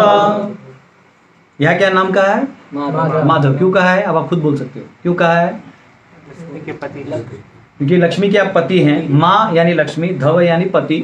आप लक्ष्मी के पति हो, आप क्यों ये सब काम करवा रहे हो? आप तो समझते हो शुभ चीज करो। जैसे ये आपको कहाँ मिलेगा? ये एग्जैक्ट सीन कृष्ण को समझ लीजिए पति, आप अर्जुन को समझ लीजिए पत्नी। जब भी कहीं होता है ना स्टेशन पे या कहीं पे लड़ाई झगड़ा हो जाता है या कोई धक्का दे तो पति का होता है ए रोक रोक साले मारता हूँ, तो पत्नी बोलती नहीं छोड़िए जी, जान दीजिए जी। वो तो हट रहे रोक तू रोक। आप समझ रहे हो? और भगवान चाहते मैं धर्म की स्थापना करूं, अर्जुन बोलते नहीं भोगे जीवित है, पाप लग जाएगा पिकुल। और खींच रहे हैं येड़ा किधर से गया। रुक तेरे को पूरा 18 अध्याय पिलाता हूँ फिर समझेगा। हाँ होता है ऐसा। आप में से आप इधर तो ज़्यादा कोई शादी नहीं किया, आप लोग अनुभव है ऐसा नहीं? आपका अभी भी शादी हुआ इसलिए आपका अनुभव नहीं। प्रभु जी आपका अब तो फाइनल राउंड्स में है। हाँ हुआ ऐसा कभी आप लड़ाई करने गए तो माता जी रोक दिए? लाइक होता है ना भाई भैयारी में भी होता है कभी कभी, भाई भाई के लिए कोई लड़ाई होती है जमीन जायदाद का लेके, काट देंगे तुमको तो लाठी से मारो बकतो तुला मराठी में होता क्या? हाँ तो उधर से भी बोलते राहू दे ये बकतो। लेकिन अम्माओं का लड़ाई होता है ना तो पति कभी बीच में नहीं जाता। उसका मालूम है पहला मेरे को ही बचाएगी। और माता जी लोग लड़ते ना, आदमी लड़ते तो देखो इधर मारता है क्योंकि आदमी का ताकत यहाँ होता है ना, तो आदमी को वहां मारेगा। लेकिन औरत जो है ना वो मारते नहीं, वो एक दूसरे का मेकअप तोड़ते रहते हैं क्योंकि माताओं का शक्ति मेकअप में होता है। तो ऐसा होता है। तो ये वो कह रहे हैं प्रभु आप जनार्दन है तो आप डिसाइड करिए मेंटेन करना है कि ठीक है। अब यहां पे बहुत सुंदर है ये श्लोक आप लोग हमेशा याद रखिएगा 136। ये एक्चुअली यही सवाल का ज्यादा जवाब देने वाले भगवान कि जो क्षत्रिय वाला काम नहीं कर रहा है ना तू तो सुन। वो कह रहे हैं कि 6 प्रकार के लोग हैं। मैं इसको रखता हूं फिर भी ये पोज देता हूं, ये पोज दे रहा हूं।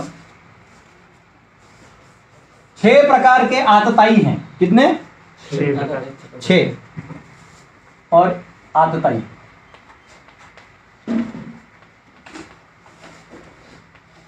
या इनको इंग्लिश में एग्रेसर्स भी कहते हैं।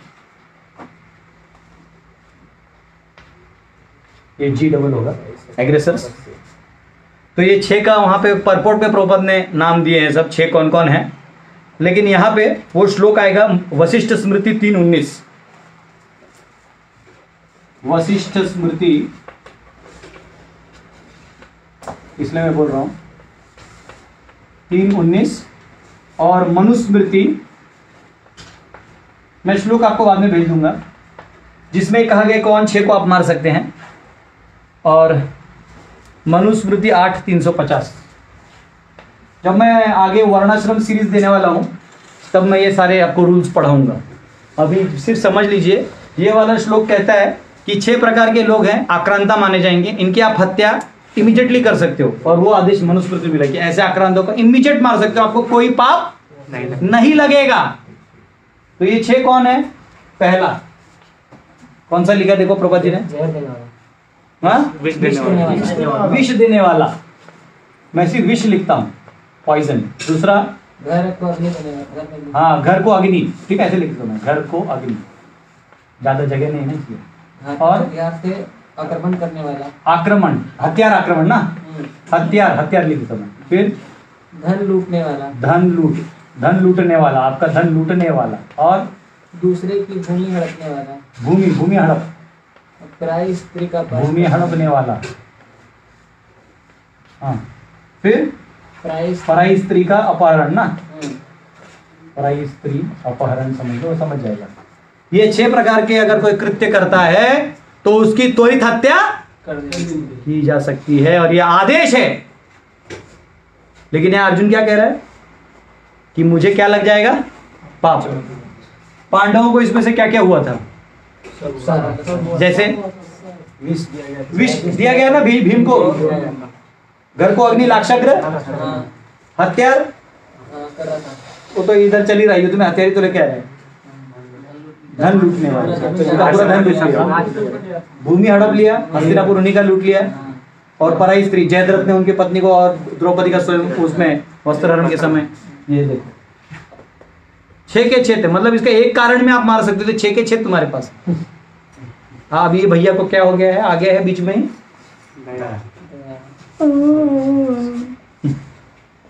भगवान इधर चुप है, याद रखिएगा, भगवान एक ही बार ब्लास्ट होने वाले, दूसरा अध्याय में, अभी चुप है भगवान। मतलब मैं होता तो इतना बोलने भी नहीं देता, बोले बस हो गया अर्जुन, मैं समझ गया। केशव प्रो तो वो गीता चालू होने से पहले बोल देते, तू मैं बता रहा हूँ। ये 6 के 6 आतताई हैं जिनको आप मार सकते हो। तो यहाँ पे प्रभुपाद जी समझाते हैं, saintliness is not good for kshatriya. जो शांत स्वभाव है या एक संत का स्वभाव है, वो क्षत्रिय को नहीं रखना चाहिए। इन द सेंस, फिर आप क्षत्रिय बन के वो वाला रोल मत लीजिए, फिर आप संत बनिए, संन्यास लेके, क्योंकि राजा लोग संन्यास ले लेते थे। इसलिए ऐसा भी कहा गया कि राजाओं को, क्षत्रियों को, चाणक्य पंडित कहते हैं, उनको कभी भी जैन और बुद्धिस्ट लोगों से संग नहीं करना चाहिए, क्योंकि उनका ज्यादा करके ये दया रहता है, भौतिक दया। वो नाक में वो बना लेते कि कीड़ा अंदर न जाए, बस नाक से जाता है उसका क्या, खाने में जाता ही है ना, आप कितना भी सब्जी धोए तो बाहर का जाएगा, अंदर का फिर खाना मत खाइए। तो ये क्या होता है, ये इनकम्प्लीट नॉलेज। किंग फॉलो करेगा तो रूल नहीं कर पाएगा, इसलिए उसको रूल्स अलग होते हैं। तो ये सेंटली नहीं होना चाहिए, वो कोवर्ड हो जाएगा। तो इसमें एक उदाहरण दिया, जैसे भगवान राम ने रावण को मारा तो क्षत्रिय स्पिरिट रखा, समझा ना। ये नहीं कि मतलब जाने तो सीता ले गया, मैं दूसरी पत्नी कर ही सकता हूँ ना, एक चली गई, ऐसा नहीं होता है। उसमें लिखा है कि अगर पत्नी को आप नहीं बचा सकते तो you are not qualified to be husband. आप प्रजा को नहीं बचा सकते तो आप क्षत्रिय कहलाने के लायक नहीं, आपको चूड़ी पहन लेना चाहिए, ये रूल है। तो यहाँ पे एक आंतरिक कॉन्वर्सेशन आता है, उसमें कहा गया है कि ठीक है प्रभु, मैं मान गया कि इन लोगों को नहीं मारना चाहिए, लेकिन मेरे जो रिश्तेदार है उनका क्या, उसका पाप तो लगेगा ना। ये जो आक्रांता हैं तो चलो, आक्रांता बाहर वाले हैं तो मैं मार दूंगा, जो अंदर वाले हैं, मेरे भाई हैं या मेरे रिश्तेदार, उनका क्या। तो तो उसमें भी एक वो आता है, वर्ष आता है, याज्ञवल्क्य की स्मृति 2:21, कि आप कैसे धर्म, अगर कोई धर्म है, प्रॉब्लम आता है धार्मिक शास्त्रों में, तो आपको हमेशा समझना चाहिए कि अर्थशास्त्र जो है वो धर्मशास्त्र जो है वो अर्थशास्त्र से बड़ा है।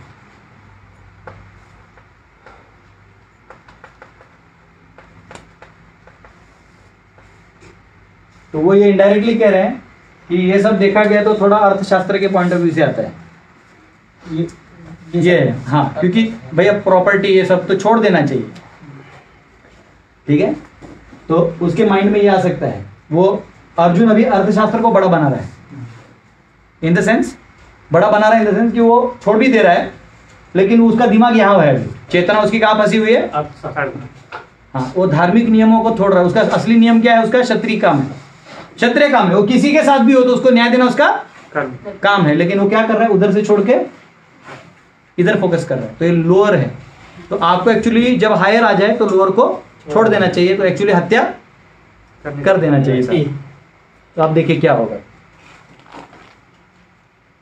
37 और 38 को लिए, ये अभी सामाजिक आएगा, 37 38, ठीक है।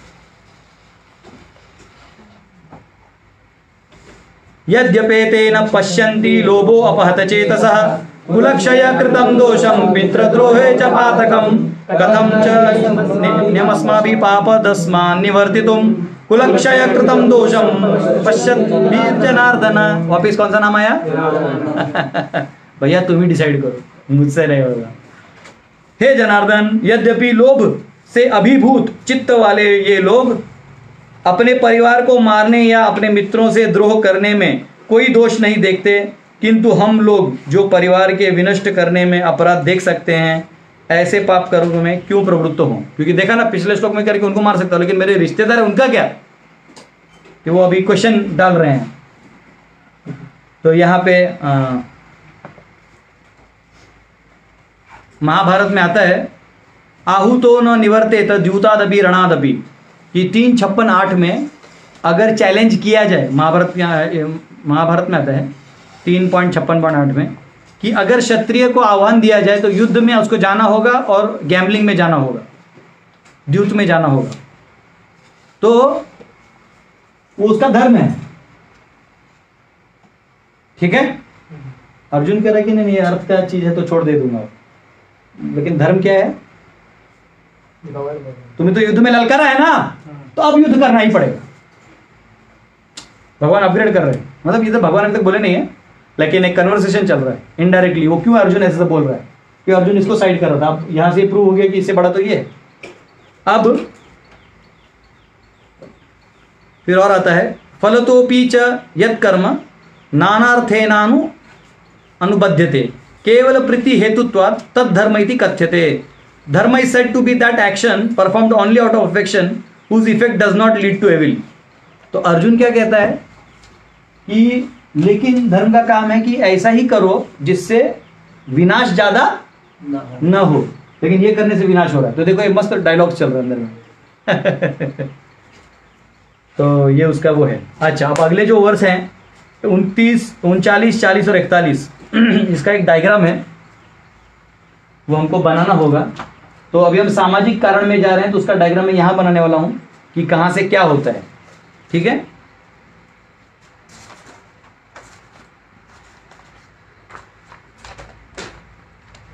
बड़े नोट में लिखा रहेगा इसको,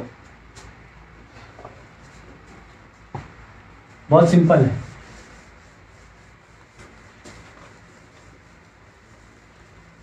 पहले चाहे तो हम लोग श्लोक पढ़ लेते हैं। 39 और 39, 40, 41, 42, 43 और 44 एक साथ पढ़ेंगे, मतलब 39 to 44 हम लोग पढ़ लेंगे, उसके बाद हम वो डायग्राम बनाएंगे, समझ में आ जाएगा। ऐसे करेंगे हम लोग, 46 तक पढ़ लेंगे तो मेरा गीता भी कंप्लीट हो जाएगा चैप्टर 1 और फिर मैं अंदर का चीज समझा दूंगा। तो कुछ रह गया तो समझाना ठीक भी है, लेकिन चैप्टर खत्म हो जाएगा, क्योंकि हमारे पास टाइम कम है। मुझे सिर्फ, मेरे पास कितने आवर्स हैं? 30, 24 और 30, मतलब 84 आवर्स में पूरे 18 अध्याय सिखाने, तो इतना समय लगता है उसमें। ठीक है। कुल अक्षये प्रणश्यन्ति कुल धर्म सनातनः धर्मे नष्टे कुलम कृत्स्नम अधर्मो भी भवत्युत। नहीं, ट्रांसलेशन पढ़ लो। कुल का नाश होने पर सनातन कुल परंपरा नष्ट हो जाती है और इस तरह शेष कुल भी अधर्म में प्रवृत्त हो जाता है। अधर्मा भी भवात् कृष्ण प्रदुष्यन्ते कुल स्त्रिया स्त्रीषु दुष्टाशु वार्ष्णेय जायते वर्ण संकरः संकरो नरका। हे कृष्ण, जब कुल में अधर्म प्रमुख हो जाता है तो कुल की स्त्रियां दूषित हो जाती हैं और स्त्रीत्व के पतन से हे वृष्णिवंशी अवांछित संतानें उत्पन्न होती हैं। संगरो नरकायैव कुलग्नानां कुलस्य च पतन्ति पितरो येषां लुप्तपिण्डोदक क्रिया। अवांछित संतानों की वृद्धि से निश्चय ही परिवार के तथा पारिवारिक परंपरा को विनष्ट करने वालों के लिए नारकीय जीवन उत्पन्न होता है। ऐसे पति कुलों के पुरख पितर गिर जाते हैं क्योंकि उन्हें जल तथा पिंड दान देने की क्रियाएं समाप्त हो जाती हैं। दोषैरहिते कुलग्नानां वर्ण संकर कारकै उत्साद्यन्ति जाति धर्मा कुल धर्माश्च। जो लोग कुल परंपरा को विनष्ट करते हैं और इस तरह अवांछित संतानों को जन्म देते हैं, उनके दुष्कर्मों में से समस्त प्रकार की सामुदायिक योजनाएं तथा पारंपरिक कल्याण कार्य विनष्ट हो जाते हैं। उत्सन्न कुल धर्माणाम मनुष्याणाम जनार्दन। वापिस कौन आ गया? जनार्दन। नरके नियतम वासो भवतीत्यु उत्शुश्रुमा। हे प्रजापालक कृष्ण, मैंने गुरु परंपरा से सुना है कि जो लोग कुल धर्म का विनाश करते हैं वे सदैव नरक में वास करते हैं। अहो बद्महत् पापम कर्तुम व्यवसिता वयम यद राज्य सुख लोभेन हंतुम स्वजनम उद्यतः। ओह, कितने आश्चर्य की बात है कि हम सब जघन्य पाप कर्म करने के लिए उद्यत हो रहे हैं। राज्य सुख भोगने की इच्छा से प्रेरित होकर हम अपने ही संबंधियों को मारने पर तुले हैं। यदि माम अप्रतीकारम शस्त्रम शस्त्रपाणयः धार्तराष्ट्रारणे हन्त्युः तन्मे क्षेमतरम भवेत्। यदि शस्त्रधारी धृतराष्ट्र के पुत्र मुझे निहत्थे तथा रणभूमि में प्रतिरोध न करने वाले को मारें तो यह मेरे लिए श्रेयस्कर होगा। मैंने बोला ना, वो बोलता है मेरे को मार दे तो भी चलेगा। संजय उवाच, फिर उसका संजय कहते हैं, उसको खत्म कर देंगे। एवं मुक्त्वा अर्जुन संज्ञे रथोपस्थ उपाविशत् विसृज्य सशरं चापम शोक संविघ्न मानसम। संजय ने कहा, युद्ध भूमि में इस प्रकार कहकर अर्जुन ने अपना धनुष तथा बाण एक ओर रख दिया और शोक संतप्त चित्त से रथ के आसन पर बैठ गया। ठीक है, तो अब जो है हम लोग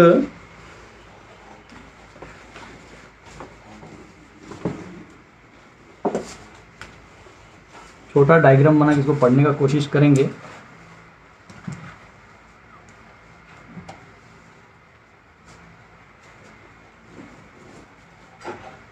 तो पहला शंका क्या है? युद्ध करना होगा। अगर युद्ध हो गया तो वो क्या कह रहे हैं, क्या हो जाएगा? कुलक्षय। क्या हो जाएगा? कुलक्षय प्रणश्यंती। उसको प्रणश्यंती समझ लें, कुल का क्षय हो जाएगा, प्रणश्यंती, जो कुल से आ रहा है चीजें वो खत्म हो जाएंगी। उसके बाद क्या हो जाएगा? कुल परंपरा है ना, तो इंग्लिश में लिखता हूं मैं, रेस्ट ऑफ फैमिली जो है वो इरिलीजियस हो जाएगी। क्या हो जाएगी? अधार्मिक हो जाएगी। और जब वो अधार्मिक हो जाएगी तो स्वाभाविक है जो घर की स्त्रियां हैं वो करप्ट हो सकती हैं। तो वुमेन विल करप्ट, ऐसे लिख सकते हैं। करप्ट का मतलब है चरित्रहीन हो जाएंगी। और जब कुलस्त्रीय जो प्रदुष्यंती कुलस्त्रीय यानी ये हो जाएगा तो जायते वर्ण संकरः, अनवांटेड प्रोजेनी। ये दिख रहा है क्या ऑनलाइन में? ब्लू चॉक, ठीक है, मैं इंग्लिश व्हाइट से लिखता हूं। अनवांटेड प्रोजेनी आपको कभी कभी दिखते हैं, ऐसे कुछ लोग होते हैं राजनीति में जिनका कोई लेवल नहीं होता, वैसे अनवांटेड प्रोजेनी होते हैं। हंसना कंपलसरी नहीं है।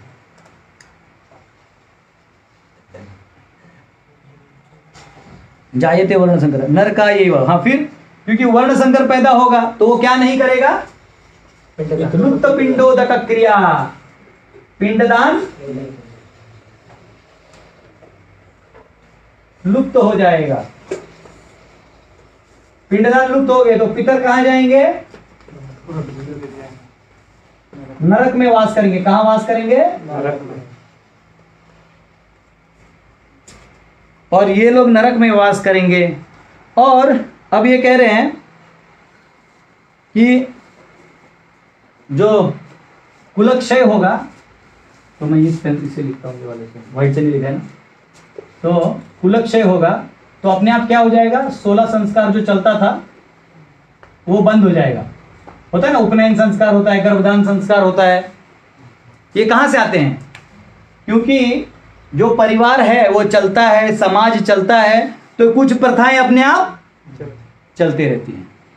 ब्रिटिशर ने जब इंडिया पे अटैक किया तो पहले क्या सिखाया?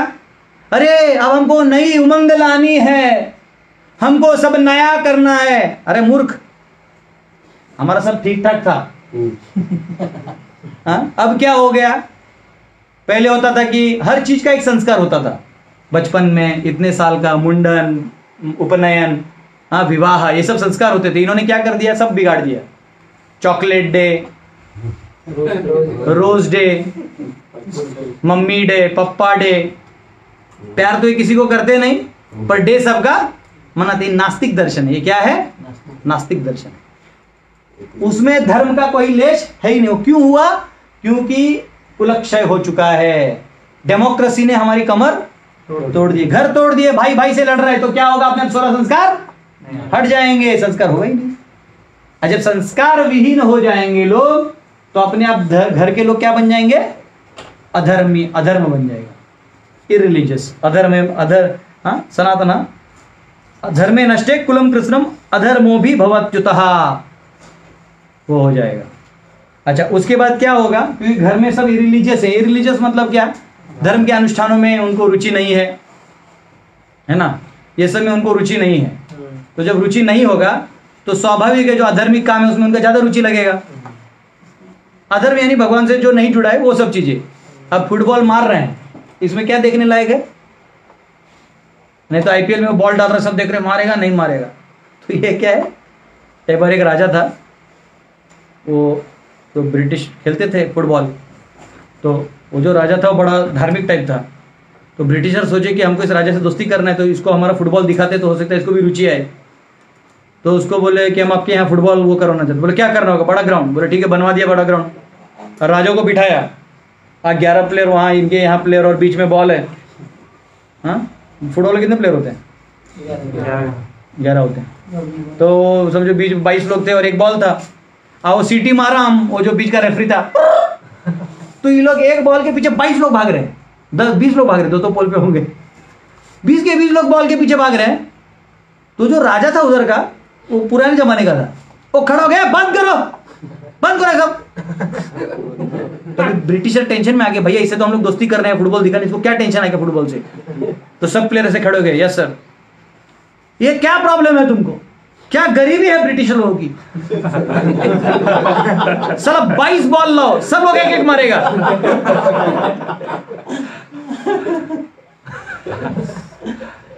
तो संपन्नता जो है वो टूट जाएगी। आज क्या हो रहा है, पहले होता था, मुझे आज भी याद है, बड़े बड़े घर होते थे, एक ही बड़ा आंगन है, उसमें लेडीज के लिए घर होता था, उसमें लेडीज सेक्शन होता था, जेंट सेक्शन होता था, कॉमन सेक्शन होता था, किचन होता था, खेती बाड़ी होती थी, और सब भाई बहन मिलजुल के रहते थे। और जो भी काम इकट्ठा होते थे, कुछ भी दिक्कत होता सब एक साथ हैंडल कर देते, मेंटल प्रेशर कम होता था। अब क्या हो गया, this is my flat 1 BHK, मैं इसमें मरने वाला हूं। उधर ही खाएगा, उधर ही क्लीनिंग करेगा, कीटाणु कहाँ जाएंगे? किचन में। फिर वही खाएगा, फिर वही डालेगा, तो डबल कीटाणु कहाँ जाएंगे? वही। और शहर के लोग क्या करते हैं, वही ड्रेनेज का पानी को रिसाइकलिंग करके तुम्हें पिला देते हैं, मास बिस्लेरी में डाल के पियो। एक बार मैं एयरपोर्ट में गया, सच बोल रहा हूँ, तो पानी दे रहे थे, वो क्या नाम था, नाम नहीं लूंगा, वो ब्रांड को प्रॉब्लम होगा। पानी देखा तो उधर देखा, रहे तो मेरे गांव के पास मैन्युफैक्चर होता है, जहाँ मेरा घर है उधर का, किधर को नदी का पानी था। तो मैं वहाँ गया, देखा तो उधर बच्चे लोग बाकी टाइम पास कर रहे नदी में। मैं बोला यही बॉटल में भर भर के लोग एयरपोर्ट में इतना सा बॉटल 60 रुपए का पीते है ना। तो भगवान ने जो दिया उसको आप नहीं करोगे तो ये आर्टिफिशियल चीजें लेनी पड़ेगी। आज क्या हो गया, लोग फ्लैट में रह रहे हैं। अब फ्लैट में रह रहे तो किसी कनेक्शन इन इम्पर्सनल, आपको एक्चुअली जेल में डाल दिया जाए, लॉकअप में डाल दिया जैसे। और ये लॉकर किसने बनाया? आपने लोन लेके अपना जेल बनाया, सोचो। मतलब बाहर वाले ने जेल में डाला तो अलग चीज है, आपने खुद ही लोन लेके जेल में गए हो और यहाँ आप बैठे हो रहा। अच्छा, अब जेल में आप हल्ला ना करो इसलिए टीवी लगा दिया, देखते रहो, क्योंकि सास भी कभी बहू थी, देखते रहो। हाँ, सारे टीवी चैनल देखते रहो, और इतने सारे चैनल के आदमी उसमें परेशान हुए, क्या देखना है अभी? हाँ, बस इसमें फंसे हम। तो कुलक्षय खत्म हो गया, संस्कार खत्म हो गए, तो अपने आप क्या हो जाओगे? टूट जाओगे। तो स्वाभाविक है सब अधर्म के कार्यों में लग जाएंगे, और जब अधर्म में लग जाएंगे तो स्वाभाविक है जो स्त्रियां हैं उनको छूट मिल जाएगा। वुमेन लिबरेशन, सब एक है। क्या बोलते हैं सब लोग? एक है। सब एक है क्या? प्रभुपाद एक सिंपल उदाहरण देते हैं। सबके अधिकार सरकार एक दे सकती है, वो अलग चीज है, नहीं सब लोग एक नहीं है। क्यों? क्योंकि जब स्त्री और पुरुष एक साथ आते हैं तो बच्चा किसको होता है? गर्भ किसका होता है? स्त्रियों का होता है। प्रभुपाद बोलते हैं वो बोथ आर इक्वल, तो अल्टरनेट प्रेगनेंसी होना चाहिए ना। एक बार माता जी को गया, दूसरे प्रभु जी लेके तब हम समझ सकते बारी बारी से जाता है। दोनों अलग है, दोनों एक नहीं है। अब इसमें आप बोलोगे नहीं निम्न कौन है ऊंचा कौन है, इतना हीरो बनने का जरूरत नहीं है, क्योंकि बहुत सिंपल है। जैसे अभी ये ग्लास है तो मैं इसका पानी पी के आपको एग्जांपल दिखाता हूँ।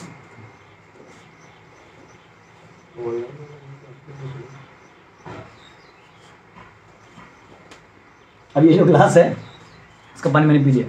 अभी यही ग्लास जब आदमी के हाथ से गिरता है तो वैसे करता है, क्योंकि आदमी का नेचर होता है प्रॉब्लम सॉल्व करना चाहते हैं। और कोई माता जी हाथ से पानी गिरता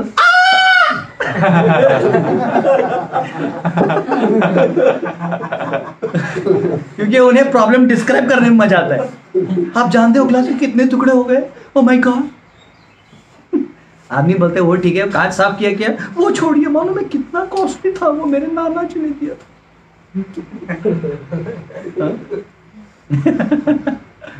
तो ये नेचर होता है, तो इमोशनल नेचर ज्यादा होता है इनका, रैशनल नेचर होता है, तो नेचर्स अलग हैं। हाँ ठीक है, दोनों हाथ पांव कान नाक सब एक जैसा है, तो योनि जो कहते हैं जैसे मनुष्य कैटेगरी में आ जाएगा, लेकिन स्पीशी में भी वो अलग हो जाएगा, तो एक नहीं है। तो स्त्री का रोल बहुत अलग है, ये चाहे तो घर को संवार सकती है, ये चाहे तो घर को बिगाड़ सकती है, ये पावर है स्त्री में। तो यहां कहा गया है, प्रभुपाद जी लिखते तात्पर्य में, कि अगर आपको पीस एंड प्रॉस्पेरिटी चाहिए, पीस लिखता हूं मैं, ठीक है, पीस प्रॉस्पेरिटी, और आपको आध्यात्मिकता चाहिए, तो आपको गुड पॉपुलेशन चाहिए। क्या चाहिए? बहुत अच्छा पॉपुलेशन होना चाहिए आपके पास, मतलब आपकी जो जनता है बहुत अच्छी होनी चाहिए। ये तब होगा जब जो स्त्रियां हैं वो चेस्ट यानी पतिव्रता और लॉयल हैं, इसको यहाँ फेथफुल बोलते हैं, फेथफुल।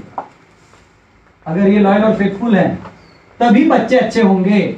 सोचो किसी के माँ है, वो पति को छोड़ के दूसरों को भी मिलते रहती है, तो बच्चे पे क्या संस्कार जाएगा? वो बदमाश निकलेगा, वो सोचेगा दिस इज अलाउड, या इट्स ओके। हाँ मैंने देखा है वो फॉरेन में, अभी इंडिया में तो फिर भी नहीं है, फॉरेन में वो मूवीज दिखाते हैं जिसमें you know I love you mama she is so nice. अरे भाई इंडिया में तो तेरे 4 टुकड़े काट के फेंक देंगे, है ना, ऐसा बोलोगे तो। ये वेस्टर्न कल्चर आ रहा है, इसको आने नहीं देना, वो अलग चीज, इसके लिए हम पांडव सेना बना रहे हैं। तो वुमन चेस्ट है और फेथफुल है तो गुड पॉपुलेशन आएगा। और अगर वैसा है, इसलिए स्त्रियों को एंगेज किया जाता था रिलीजियस एक्टिविटीज में। इसलिए आप देखो जितने भी रिलीजियस एक्टिविटी होते हैं ना, जितने भी रिलीजियस एक्टिविटी होते हैं, धार्मिक कार्य होते हैं, उसमें स्त्रियां ज्यादा होती हैं। रंगोली बनाना, है ना, वो सज धज के आना, भगवान का फूलों से हार वो सब करना, ये सब करना अच्छा लगता है। प्रभुपाद जी लिखते हैं कि जितने भी फेस्टिवल्स हो एक्चुअली बच्चे और स्त्रियों के लिए है। इसलिए आप देखो ज्यादा करके फेस्टिवल में ना आदमी इधर साइड में खड़ा रहता है पैसा उसी ने दिया रहता है, 10,000 रुपए, 20,000 रुपए, 50,000 रुपए, लेकिन वो साइड में ही खड़ा रहता है। और माता जी लोग, अरे वो कैसी हो आप, ओ सो नाइस, यू नो आज कृष्ण ने क्या पहना, चलो उधर ही रहेगा। इसलिए उसमें जो आदमी ज्यादा उड़ी मारते वो मरेगा, बोले हट रहे तू क्यों है, अभी हमारा टाइम है। बच्चों के लिए रहता है, बच्चों को बहुत अच्छा लगता है, ये भगवान को पालकी में उठाया, हरि बोल, हरे कृष्णा कीर्तन, अच्छा रहता है। तो वो प्रॉपर बोलते क्यों, मेजरली वो उनके लिए, वहां उनके लिए एंगेजमेंट होगी धार्मिक। और अगर वो इसमें एंगेज होगी तो फिर वो अधर्म की तरफ ध्यान नहीं जाएगा। लेकिन आप ये नहीं करोगे तो क्या हो जाएगा अपने आप? आजकल हो क्या रहा है, एडल्ट्री क्यों हो रहा है, क्यों लोग दूसरों के ऐसे अनैतिक संबंध बनाते हैं, क्यों? क्योंकि धार्मिक कार्य है ही नहीं कुछ। पति बोलता है लेकिन मैंने तुम्हें कितना पैसा दिया, हर महीने 50,000, पैसे से नहीं ना होता, ये पैसे का काम नहीं है, ये धर्म का काम है। जब तक धर्म से नहीं जुड़िएगा तब तक आपके घर में विनाशी होना है। और गुड पॉपुलेशन होगा, फिर यहां से गुड पॉपुलेशन आएगा तो वर्णाश्रम आपका एस्टैब्लिश हो जाएगा। ये पावर है। तो ये इतना बड़ा कनेक्शन है, ठीक है। हाँ? तो इसलिए यहां कहा गया कि वुमन को प्रोटेक्शन देना बहुत जरूरी है, और अगर वुमन प्रोटेक्टेड नहीं है तो बहुत प्रॉब्लम हो जाएगा। चाणक्य नीति में आता है, चाणक्य पंडित कहते हैं, ये रहा चाणक्य पंडित 2 बहुत सुंदर चीजें कहते हैं, क्योंकि प्रपद परपोर्ट में लिखते इसलिए मैं कह रहा हूँ। हाँ 1.17 और 2.1 उसका रेफरेंस आपको गरुड़ पुराण में भी मिलता है। मैंने उसके लिए मार्क करके रखा था गरुड़ पुराण को, मेरे पास टाइम नहीं है खोल के दिखाने का। चाणक्य पंडित कहते हैं, स्त्रीणाम द्विगुण आहारो लज्जा चापी चतुर्गुणा साहसम षड्गुणम चैव कामाश्वाष्टगण स्मृतः। Woman have twice the hunger, मतलब जो स्त्रियों को भूख लगता है वो पुरुष से 2 गुना है, और 4 गुना उनका शर्म है, मतलब जो शाइनेस है। 6 गुना उनका करेज है, डेरिंग। अगर कोई माता जी डेरिंग कर देना, फिर देखना किसी को नहीं सुनती, नहीं सुनूंगी, फिर दुनिया एक साइड हो जाता है और होता है। और काम वासना 8 गुना होता है, ये लिखा हुआ है। और ये गरुड़ पुराण में भगवान विष्णु बता रहे, गरुड़ पुराण 1.109.33 वो है उसमें। फिर और एक दूसरा अध्याय के पहले श्लोक में चाणक्य पंडित कहते हैं, अनृतम साहसम माया मूर्खत्वम अतिलोभिता अशौचत्वम निर्दयत्वम स्त्रीणाम दोषः स्वभावजः। Untruthfulness, recklessness, guile, foolishness, avarice, uncleanliness and cruelty. These are women's 7 natural flaws. ये 7 चीजों आपको माताओं में मिलेंगी ही मिलेंगी, वो बताएंगे नहीं लेकिन ये होता है। अनट्रुथफुलनेस, वो हमेशा झूठ बोलते हैं। चिंता मत करो, जब मैं वर्णाश्रम सिखाऊंगा इसको डिटेल में पढ़ाऊंगा, अभी सिर्फ आपको चाणक्य को कोट करोगे, प्रबंध चाणक्य को कोट किया है। अनट्रुथफुल मतलब मैंने एक बार ऐसे बोल दिया था कि कैसे कभी कभी माता जी अपने पति का भी पैसा अपने पास रख लेते थोड़ा। तो मेरी मामी मुझे मिली, मेरी एक बुजुर्ग मामी है, रिलेशन में लगेंगी, बोलते बेटा ऐसे वापस मत बोलना पब्लिक में। बोला क्यों? अरे फिर हम लोग को कौन देगा? बोले हम लोग को करना पड़ता है, क्यों हम लोग कमाते नहीं और वो लोग देते नहीं, तो हम लोग कर लेते, हमारा अधिकार होता है। हाँ बोले ये भी बात सही है, तो मैं आज के बाद नहीं बोलूँगा। है ना, कभी कभी वो लोग सच, आपको लगता है कि सच बोल रहे हैं लेकिन वो झूठ बहुत बोलते हैं, आपको पता नहीं चलेगा। वो शादी के बाद 40 साल बाद पता चलता है। आपको मालूम है ना शादी के 7 जन्म क्यों लगते हैं? क्योंकि औरत को तो पति एक आधे घंटे में पता चल जाता है, लेकिन पति को पत्नी को समझने में 7 जन्म लग जाते हैं। इसलिए 7 जन्म का चक्कर रहते हैं। रेकलेसनेस, गाइल, फुलिशनेस, एवरेज, ये सब नेचुरल फ्लॉज हैं, ये बताए हैं। इस पे हम बाद में वर्णाश्रम में चर्चा करेंगे। तो ये बताया गया है। और यहाँ पे फिर उससे क्या होता है कि अगर ये नहीं किया धर्म का पालन, तो अधर्म से वर्ण संकर है, यानी ऐसे बच्चे पैदा होंगे जो धर्म का पालन बिल्कुल नहीं करेंगे और अधर्म को ही धर्म समझेंगे। और ऐसे बच्चे जो है, come on, he is gone, he is dead, मर गया, अब क्या, उसको आगे का दिखता नहीं, आत्मा अभी भी भटक रहा है, भूत बन के भटक रहा है। तो ये भूत बन के जो भटक रहा है उसके लिए वो कुछ नहीं करेगा, तो पितर जो है वो नरक में रहेंगे, पितृलोक से वो नरक में जाके घुस के अटक जाएंगे। और ऐसे कहते हैं कि अगर 1000 साल अगर आपको पिंडदान नहीं मिला तो आपको यमदूत बनना पड़ता है, वहाँ का जॉब मिलता है, उसको लेना पड़ेगा। तो ये है, तो इसका ये वर्ष है। तो इसमें ये भी कहा गया है कि लेकिन अगर कोई हरि का भजन करता है, हाँ भागवतम में 11:5:41 में आता है